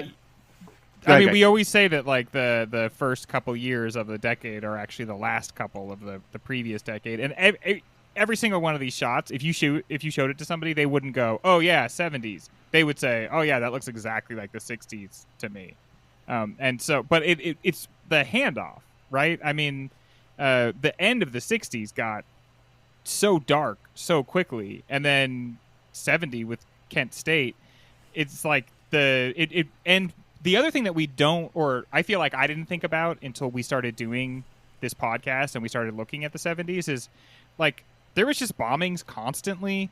Like there was all this political violence. We look back at it and we mostly see the assassinations, but there was also all different types of other violence. Yeah, right? bombing in Philadelphia against the Black Panthers, things like that. Yeah. And so, and I think that like, because we get the experience primarily through the lens of Wanda, because that's who Barbara Loden is focusing on, and because of how important this movie was to like the beginning of like women-led cinema, I think that you see it through that lens at first, or I did at least. I thought like this is exclusively a feminist text. But the more I watched it, the more I was like, man, everybody is lost in this movie. Everybody is just like even the guy that like she sleeps with in the very beginning. That seems like a deeply unhappy, awful, terrible person. And he's probably on the road. He might be like a on-the-road salesman, like away from his family. Yeah. And all he's doing is trying to have like a little speed bump or a little diversion, regardless of like what it does to Wanda, who is barely a person to him, of his mundane fucking life, because we all have to stick to this plan. Yeah. Right? And so I think that's a part of the reason why, you know, Wanda worms her way back into our hearts, even though like there's that challenge of her leaving her kids, you know, which I think is hard for audiences to accept. That if you look at her compared to Mr. Dennis, who he's more pathetic. You know, the way that he talks about this stuff makes him seem like more of a loser than Wanda could ever be. Yeah, well, because he's already lost, tried again, given up, and then rationalized why what he's doing now is the right thing to do. She's in the place why is of he like doing what he's doing now? Say again? Why is he trying to get a leg up? It's because it's that super important conversation with his dad of like, well, you have to. Yeah. You have He's to do trying. He's got societal norms still like pecking him on the back of the head, even though he's come up with this sort of, you know, a bastardized version of the road philosophy that would be in a more Hollywood movie, where the guy, you know, a Brad Pitt type would be like, the reason that we're on the road is because nothing, you know, he's like a post beat that's so destroyed by the reality of things between the 1950s and now. Like, you wonder, there's also no drugs in this movie, which is very interesting, considering that you would think 1970 we're in a range where like drugs should be happening. And yeah, but I bet rural Pennsylvania, like, these people are having trouble hooking up. All the weed's going to be terrible. In the 2026 remake of this movie, let's cross our fingers and hope it happens. Opiates and meth would be everywhere, right? Oh, yeah. Let's talk about it, if Nate allows us, as the owner of the deed, about the Holy Land USA. This is like one of the only times where most road movies are like episodic in that we're going to stop at all these big balls of twine and whatever and have our little adventures. The only one we really get in this movie is Holy Land USA, which is a place that exists. Like, they went there. They did not build this for the movie. Why? Oh, because, like, if you find Holy Land USA to be a really weird, deeply disturbing place, then notice how many fucking people are currently in the movie attending Holy Land USA. Like, and it's instructive. Like, he is talking about martyrs. Like, these are a people who see themselves like beset, and they see that they're like religious leaders. If they die, they're being martyred. Like, it is, if that stuff disturbs you, you should know that for a lot of the country, that's like what they feel Life, baby. comfortable It's also that it's giving us this image at the end of like the last simulacra of thing, right? Like America doesn't do authentic experience. You don't actually win. You don't actually get to live. You don't actually experience heaven or martyrdom or spiritual connection. What you get is a processed bullshit that then you deal with, which is interesting because it reflects a little bit in the way Mr. Dennis makes a fake bomb to get the bank manager to take him to the bank. You have this sort of thing of like, there's just nothing real here. And Holy Land is the most clear representation that like we're not trying to connect with God individually. We're not trying to transcend to heaven individually. We're doing a sort of president in 2025 being like, everybody wants to get into heaven, so I'm trying to do that. Like, it's not. It's treating it like it's a theme park, and it's not, right? Like the Holy Land should be something that surpasses the idea of lines and ticket sales and attractions. Or buildings or churches.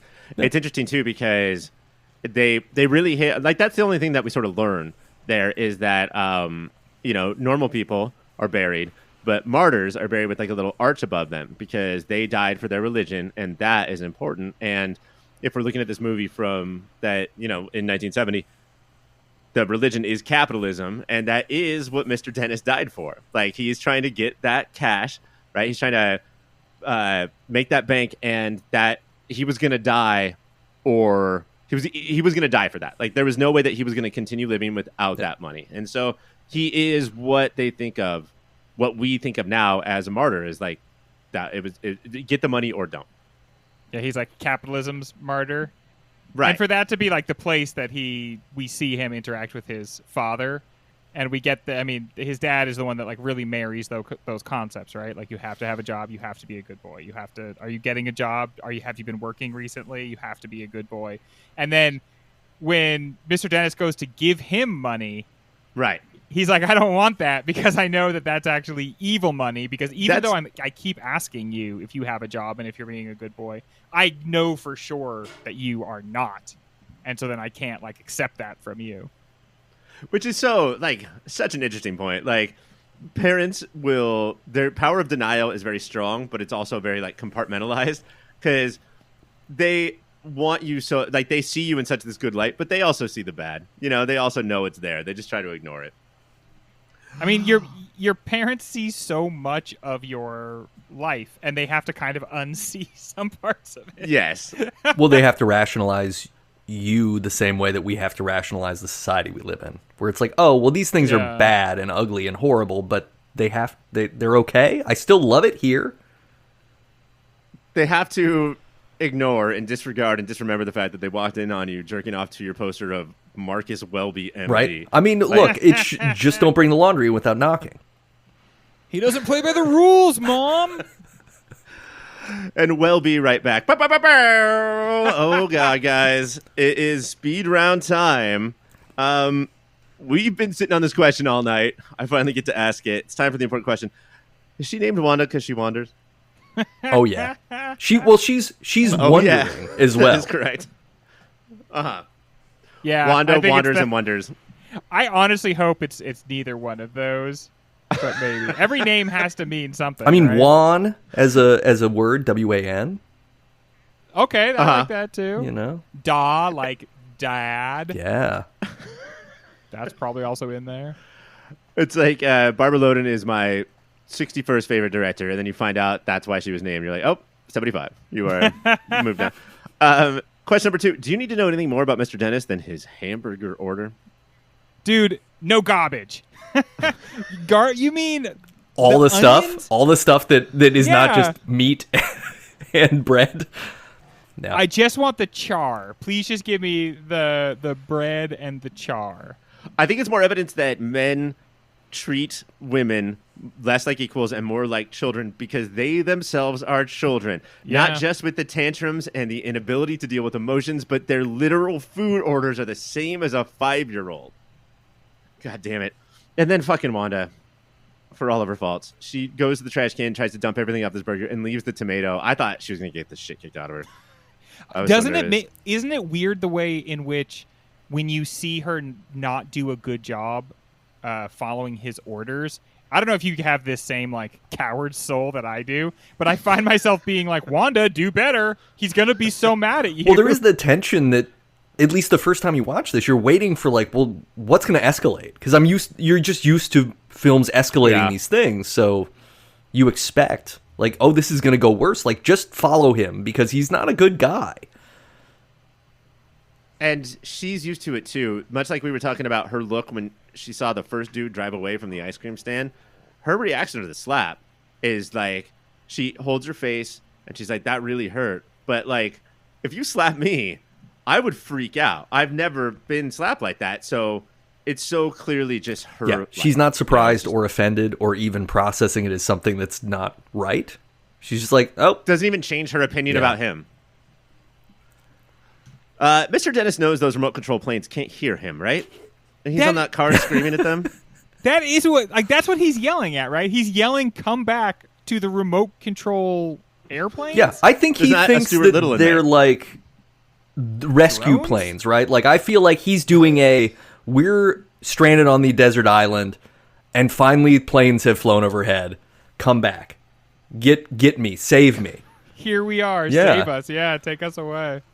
There's very little that I have in common with Mr. Dennis. Thank you very much. But getting drunk and screaming at things that can't hear me, I've done that before. Let's be honest. Would Wanda be happier if she had social media? It really fills out the day. Dude, if you're not sure what to do with yourself, I think maybe doing a little scrolling. But it does underline, like, if you don't have anything to fill up your time and you were in coal country in Pennsylvania, like, there's not anything to do, right? Like, that amount of boredom must be profound. We don't really have contact with that type of boredom anymore. We have something more horrible, maybe. Yeah, the idea of being actually mind numbed with boredom, yeah, to the extent that, like, oh, I'm just gonna fall asleep, right? Like, I'm just gonna fall asleep in the movie and be robbed and just be like, all right, I guess here we go. Like, imagine Wanda's life, but she also has 2-hour Vine compilation videos. Right? Like, Wait, I think on. she's doing a little bit better. Imagine Wanda's life, but she is the star of Vines. Like, if we found a Barbara Loden lookalike and we produced Wanda TikToks, would that pop off? That would be so cool. Hey, fam, just doing a U-turn here. Oh, shit. The cop's coming to talk to me. Give me a second. We'll go to our final question. This is a new segment that we have on this season. It's ChatGPT asks a speed round question. Guys, you ready for this? Brought to you by 8 ounces of water. Here's the question that I actually got from ChatGPT. On a scale from 1 to please stop, how many minutes of silence can one movie contain before it becomes performance art?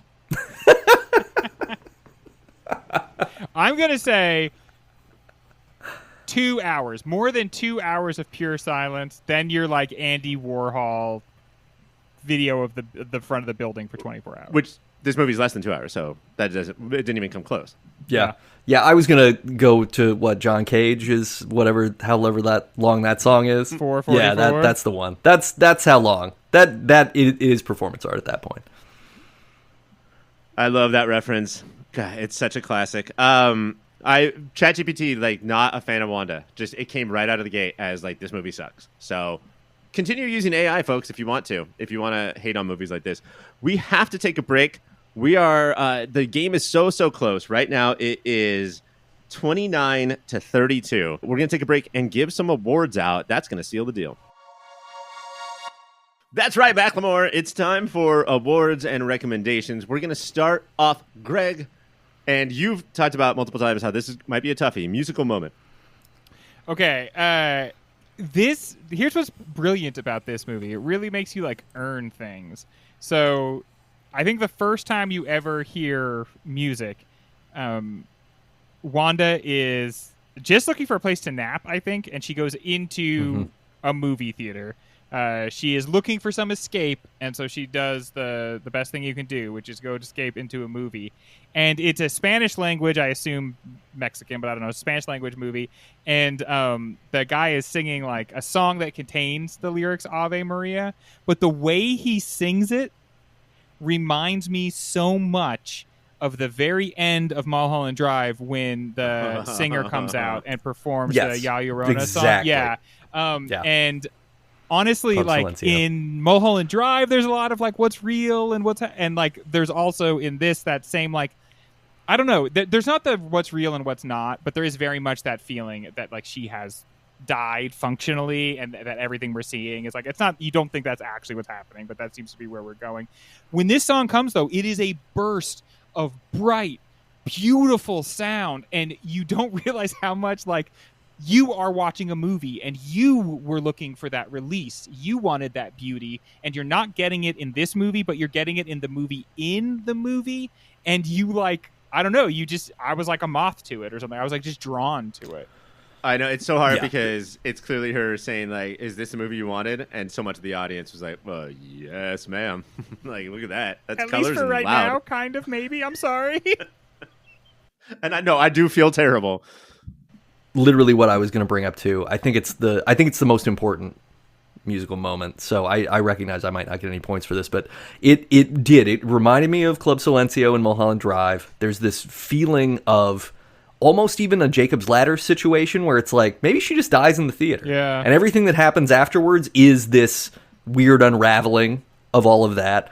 I don't think that's the case, but it's so moving when you are going through a movie where the first 30 some minutes have been largely silent. The dialogue is sparse, and suddenly you're in a space where it's like, oh, this is just happening. Like you're getting flooded with that full sound. And when you're not it really getting is. silence, you're getting a baby crying. You're getting like the Yeah. trucks, You're moving getting around. the noise, the kind of noise that is like regular life torture noise. Yeah. Typically And edited this out. is- yeah. And this is like, here you go. Here you get this taste, but you get cheated from it too because you don't get all of it. Yeah. You just get this weird piece of the crescendo that isn't even like, it's not the original chorus. It's sort of this weird part post-bridge where like you don't know what this resolution in this song is supposed to mean. Yeah, you don't know what the song Which really is such sounds like.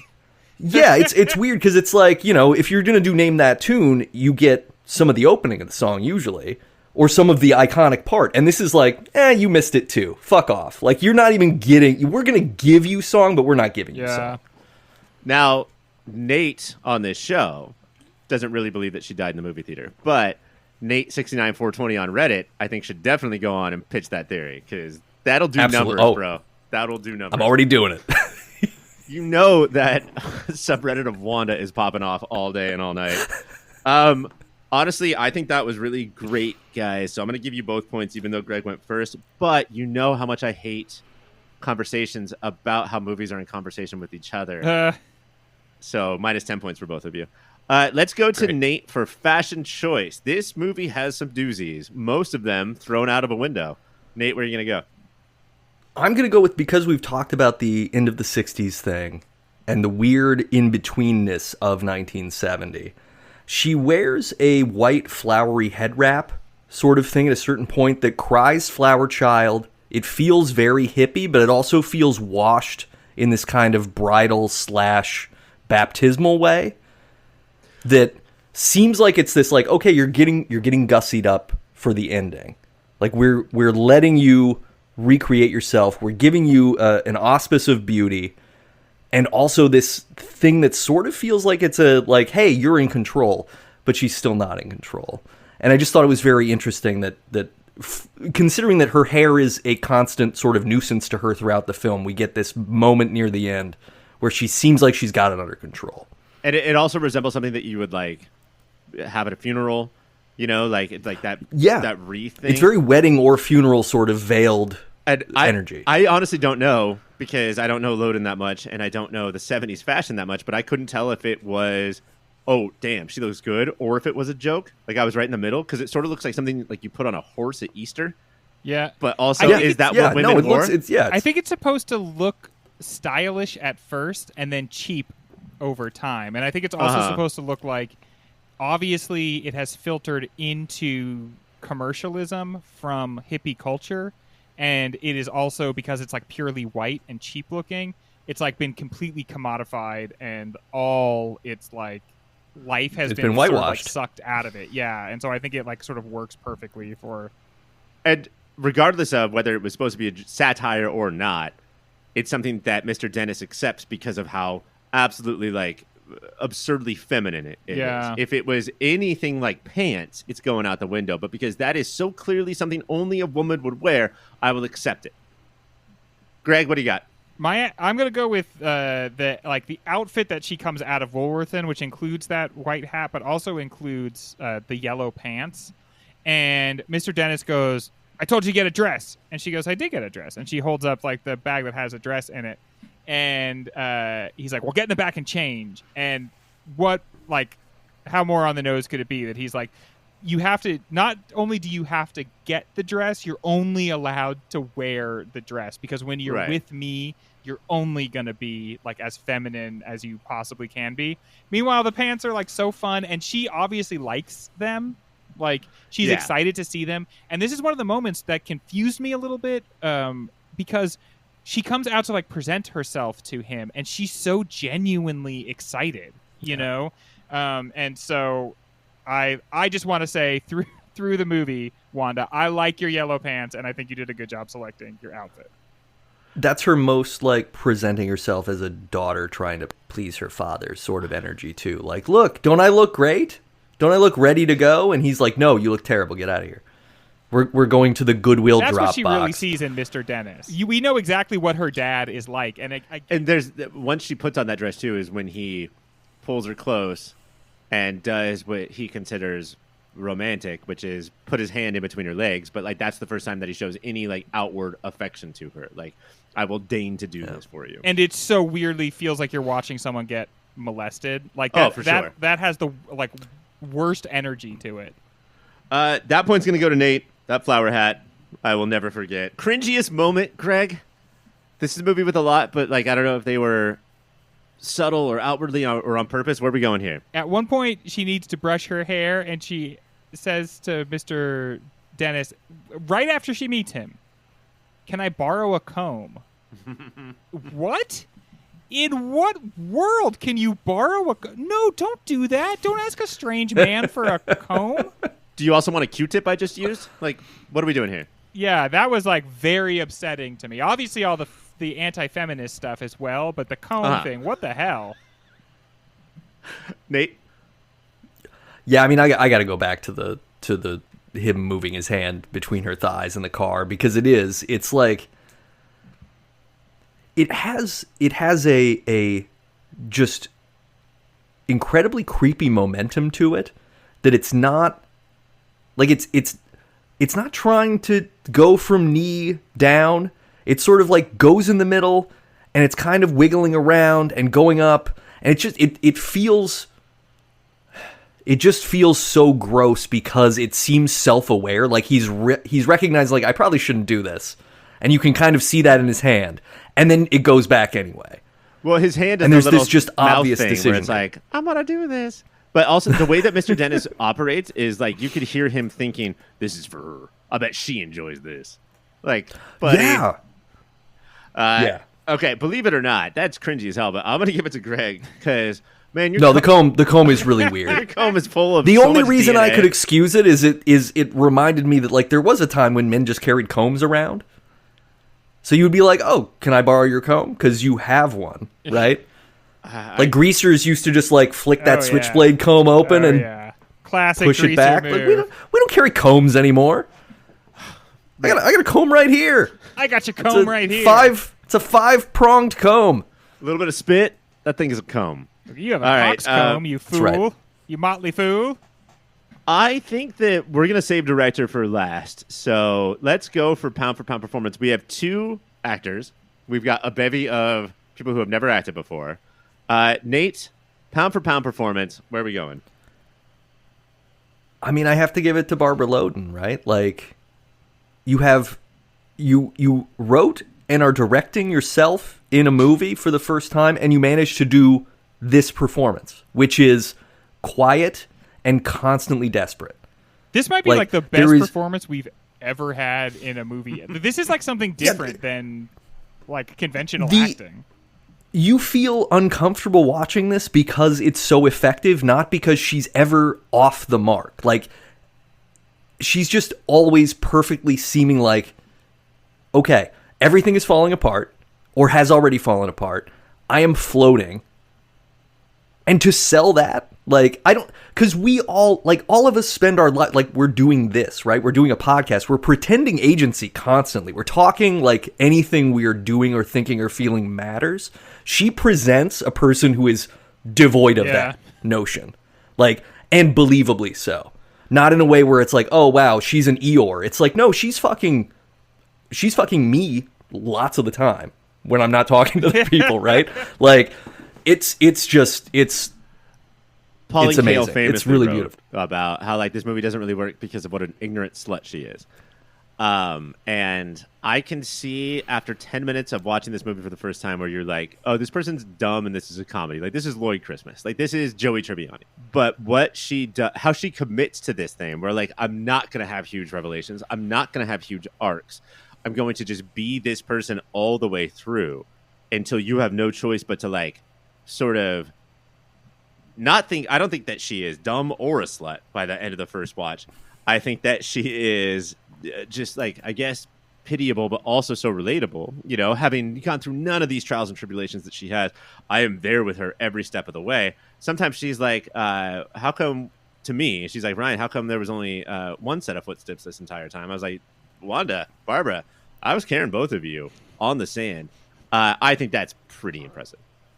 Yeah, she's playing a character that is rudderless in a way that we have all felt rudderless, but we have all, I think, in this room, been privileged enough to have some sort of propulsion behind us that was positive. She has nothing. And a support right? system. Like, yeah, well, exactly. Like, to literally have no direction and no reason to care that you don't have any direction, where it's just like, I mean, that's hard to do, and she does it perfectly. Greg, is there another answer? No, I mean, I think this is like a different species of performance than we normally get, and again, we don't hear Wanda say a ton about herself, but so much of what Barbara Loden's doing is like writing all that on Wanda's face. You spend so much time just like studying her face, and it's always doing the correct thing. And as for Pauline Kael, I will say, like, movies are always about really like artsy people with deep souls, and like it's always like, here's a sensitive person, but you know, a lot of people don't have that experience necessarily of like being super empathetic and being emotionally in tune with everybody and like always having interesting things to say. That's the experience for a lot of people, you know, feeling lost and feeling like, and I just think she pulls that off, and that's a movie, you know, she's just a different type of person than Pauline Kael is used to seeing at the center of movies. It's just less well, because 60s movies and you know, your 60s movies and your musicals that came before it, like, people have big dreams in those movies. They're going to break in to do something. Yeah. And Wanda doesn't have any dream. Oh, I mean, the amount of, if you guys read reviews from when this movie came out, like I said, I did win Venice, it won the Golden Lion, but like American critics were like, how dare you not have the scene where she gets a lottery ticket and wins $100 million? Yeah. Or, you know, she actually does fall in love with somebody at the end. Like, yeah, how about at the end we see her meet a nice movie? guy, even just for 1 second. Like, no, we get the opposite of relief at the end. Like, we get just purgatory at the end. 1970s version of Luke Wilson should come in, right? And like, they fall in love and they go out on a date for ice cream and they both eat the ice cream. And the fact that didn't happen, like they felt betrayed by that. And for Barbara Loden as a director and an actress to be like, yeah, but in like, and really think this and mean this, 15 years, 20 years, maybe 50 years, they'll get it, right? Because see, that feeling of expecting to see one type of movie, one type of story, and the way it was playing out, that's kind of probably what's going on with Wanda. Because we do view our lives through the lens of these epic movies, and then when they don't turn out to be anything like that, we do experience this sort of like decay in our souls. It's not going to be everything that we were promised. And so that experience is what she's going through. It's the people who live in abject poverty who vote for billionaires because they fight for the rights of billionaires, because the people in abject poverty say, well, what happens when I become a billionaire? I will want those rights. And that's honestly what film critics were doing. This movie exists in the last 15 seconds of The Graduate. Yeah. Uh-huh. The moment of like, we did it. Oh, wait. This isn't actually going to fix anything. Where are we going now? Yeah. That dead stare in the back of the bus. Like, oh, what was this all for? It's not for anything. It's not its job to fix anything. It's its job to point out the fact that we haven't fixed anything. Like, that's it. Like, yeah. But see, this movie isn't going to give you the driving to the church, and it isn't going to give you the running away with the bride. Like, it's only going to give you it just gives you the inability to reconcile the fact that none of the things that have happened matter. I mean, that's what's so crazy is that for this movie to look at movies like The Graduate and Bonnie and Clyde, which are like 3 years earlier and kickstarted the new Hollywood, like now everything's different because of these two revolutionary movies, and say those movies are fucking Hollywood claptrap lies. That's how down and dirty this gets. Yeah. All right, it's Barbara Loden time. It's time for a Loden dirty shame. Nate, what is the director's signature moment?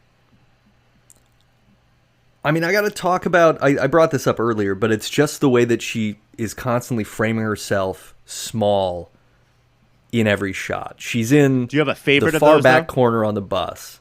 Say again? Do you have a favorite of all of those? She's tiny. I mean, I do think the movie theater is the most interesting because it's so self-referential. It's like, hey, look, it's a movie, and nobody's in this movie, and I don't expect anybody to be in this movie either. And I'm alone in this space, this dark space that is just devoid of humans, and it's not, Evil Dead and Donnie Darko, which is also empty for some reason. But this is like, it's just this. We're dealing with this interplay between what movies are, what storytelling is, what being a person trying to consume story is, when you can't write your own story at all. She's in a place of like, she has no agency to write her own story. She wouldn't even know what story to write if she did, because she's depressed, because she's lost. And so she's placed so small in this room where somehow she is robbed in an empty space, right? Like, that alone, that's like, there's witchcraft in that moment too. But I think it's that Barbara Loden knows that Wanda needs to be small and lost in the rest of the mise-en-scène to be representing what she's supposed to represent, which is someone who doesn't have, like, she's not the star, she's not in the forefront, she's not moving the movie, she's not changing the places she is, she's barely existing in the places she is. I love the little addition to that, too, where all of that, I agree with everything that you're saying, but then also Barbara Loden saying, I am not Wanda. I am not Wanda. But if I had to watch a movie like that, I would fall asleep too. Like, that's not real life. And the kid stole her wallet, right? Like, there's nobody else in there. I mean, she was so asleep though. Well, it's true. And I guess any old, so and it's 1970. Anybody could wander in, probably, or wander in. Greg, what's your director's signature moment? For a lot of the same reasons, and in fact, like the color balance is even kind of the same.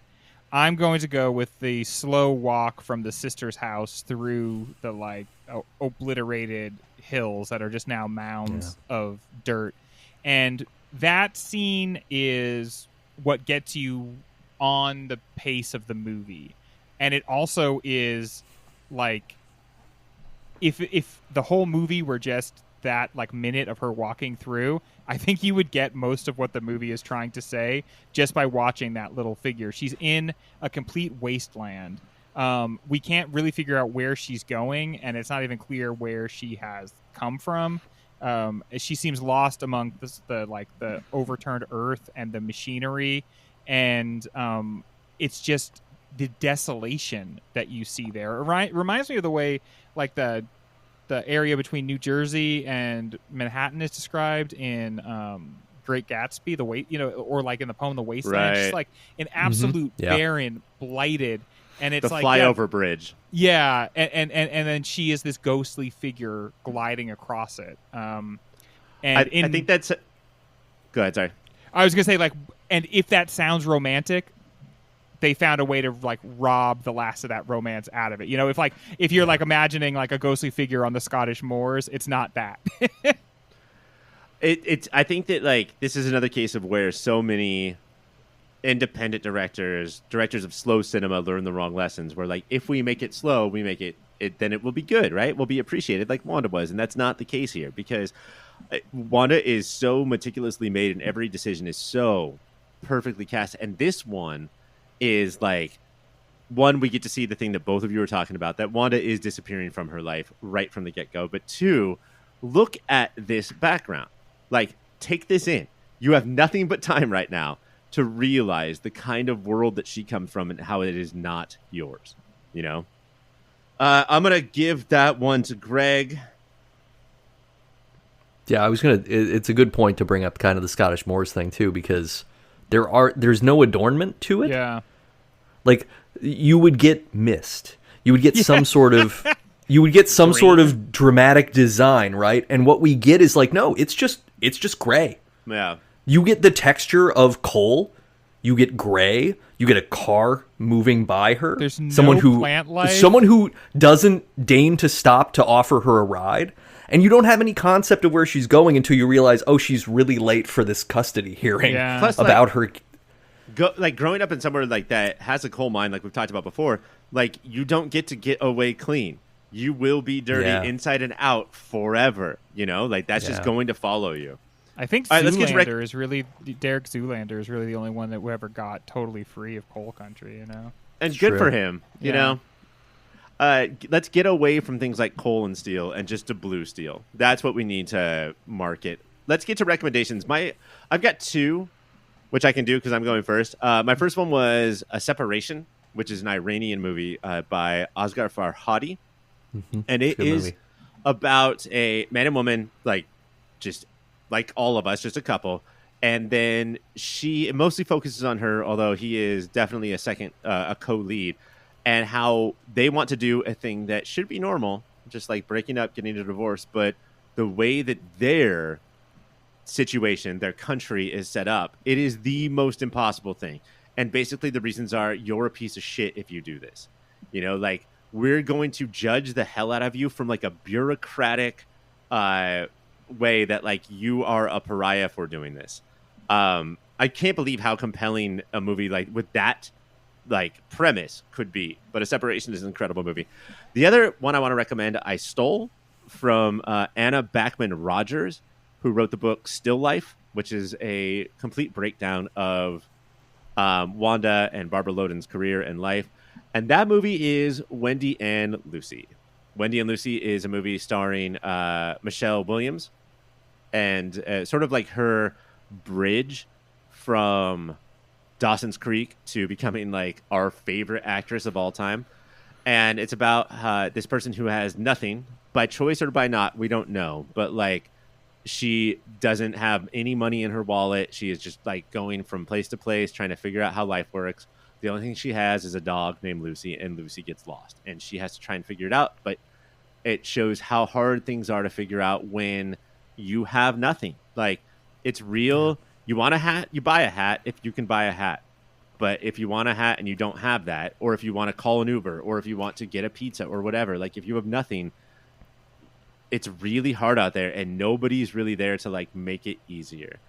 And the reason I bring this movie up, not only do I think that like, I mean, Wendy, Wanda, like, I feel like that this director has seen Wanda before, but this director is Kelly Reichardt, who is our generation's Barbara Loden, who will just say, and she has made studio movies before with much higher budgets, but like the movies that you guys have probably seen from Kelly Reichardt are the ones where she's like, I don't need that shit.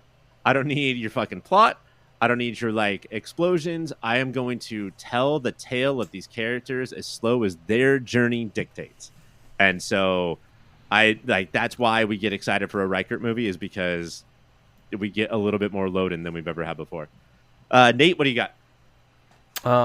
I have a couple, but I'll go with one, which is the more Hollywood version of this movie, or at least of the last 3/4 of this movie, is The Getaway from 1972 with Steve McQueen and Ally McGraw. Where Not you with have, Alec Baldwin and Kim Basinger? That is a movie I've also seen. I think Jennifer Tilly is in that too. It's rough. But yeah, you want like a road crime story where women are falling in with rough men making bad decisions. That's the Hollywood mainstream version of this for you if you don't want to sit through what Wanda has to offer. Though I recommend against do sit through it is what I'm trying to say. Watch Wanda. Also, if you need a little palate cleanse to remind yourself that like everything's fake and it doesn't matter, go with The Getaway. You're the booker at like a repertory theater, and that's the double feature for this Friday. Do you put Wanda first or second? Oh man.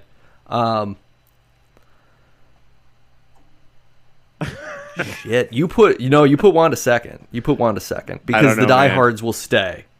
Okay, so yeah, just that. But like your theater's going to be 3/4 empty by the time. I think Wanda first. It's going to be as empty as the theater Wanda's in the opening of Wanda. Greg, what's your rec? This is probably so basic, but I just saw the movie Breathless like a month ago, and I couldn't stop thinking about it during this. Clearly, like, it's in conversation with Breathless. Even the origin stories of the movies are similar. Truffaut was reading a newspaper article about improbable crime event and decided to make Breathless based off of it.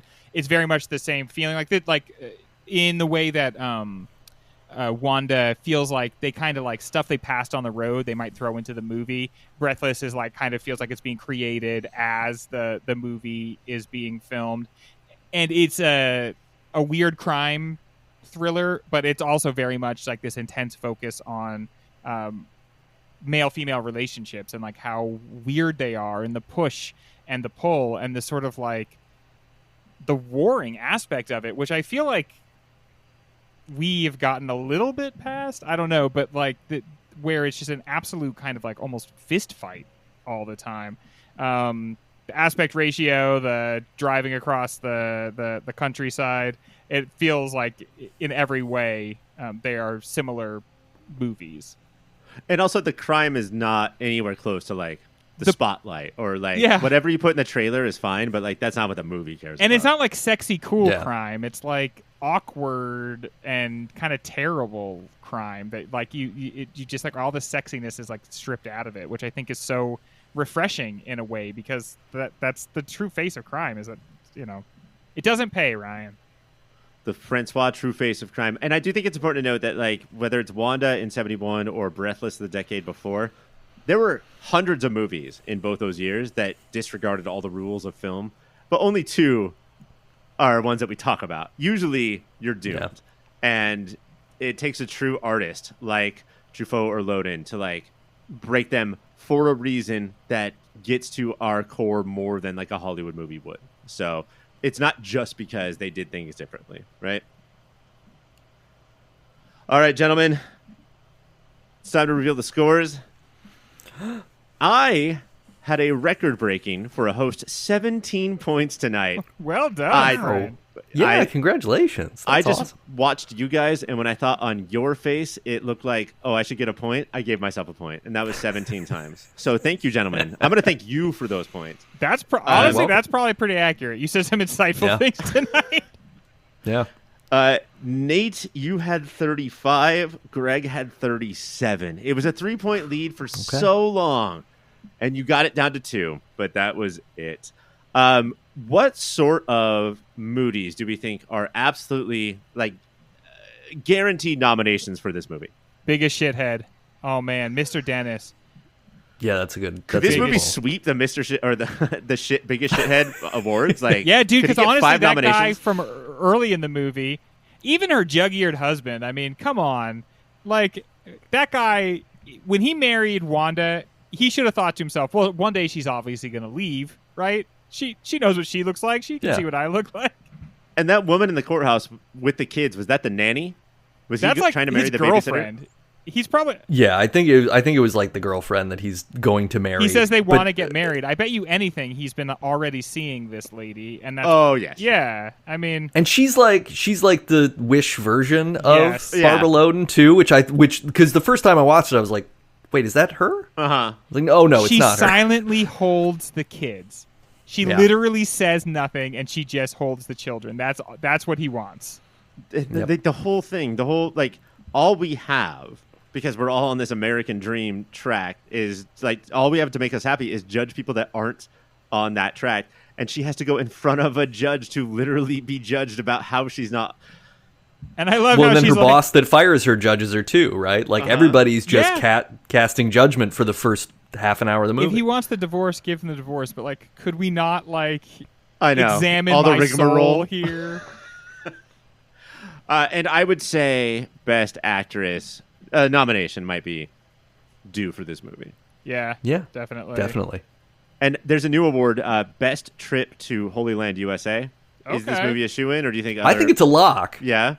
What if we found out that even the movies that we had seen, we just didn't remember that every single movie from the bracket, there's one part where they go to Holy Land, USA. I didn't remember this part because- from Willy Wonka. We keep watching this streaming service called Nate TV, where he has shoved his Holy Land, USA into every Look, movie. I'm underwater with this Holy Land thing, so I gotta The diversify. catacombs are portfolio. also underwater. That's so dangerous. Please get I know. insurance. So many wet bones. Yeah, but insurance is expensive.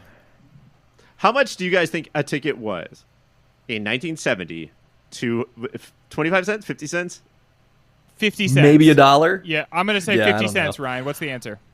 Oh, I have no idea. Do you think it was just like straight up a tithe? Like 10% of your paycheck Yeah. is what it takes to get in here?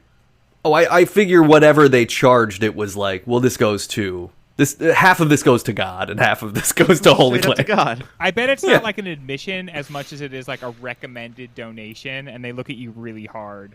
You know, you can give more Yeah. if you want. Yeah. Greg, it's not an admission; it's a confession. What's the name of that big stick with the bucket at the end? They just shake that at you yeah. harder to get more money out of you. Also, Oh, the yeah. name Holy Land, comma USA. Like that's just the movie right there. Nate, thank you so much. Can you tell us about where else we can find you? You can find me every other week on Debut Buddies, which is a podcast about firsts. We recently talked about Eraserhead, the first David Lynch. We've also recently talked about lots of interesting firsts, none of which are coming to me right now. So I'm just going to vamp briefly and then Ashley Simpson my way off the stage. What did you guys think of Eraserhead? Oh, loved it. Yeah. Yeah. It basically kicked off a rewatch of Lynch for me because I had sort of done that in my 20s in the cursory way that I did things, and then rewatching, I was like, oh, Blue Velvet's a masterpiece. Oh my God, Mulholland Drive's a masterpiece. Oh my God. He's not bad at the movie Yeah. making. Can you believe that I watched Eraserhead and still opted to have a child? Hey, look, but it works out. You just don't cut the wrapper off. I Yeah. don't see what the problem is. Although my They're so baby foamy inside. has a lot of similarities to that baby from Eraserhead. It creeps me out. Greg, congratulations on your victory. Nate, thank you so much for being here. Thank you for My having name is Ryan, and please, as always, thank you for listening and keep watching those movies. Wait, hold on.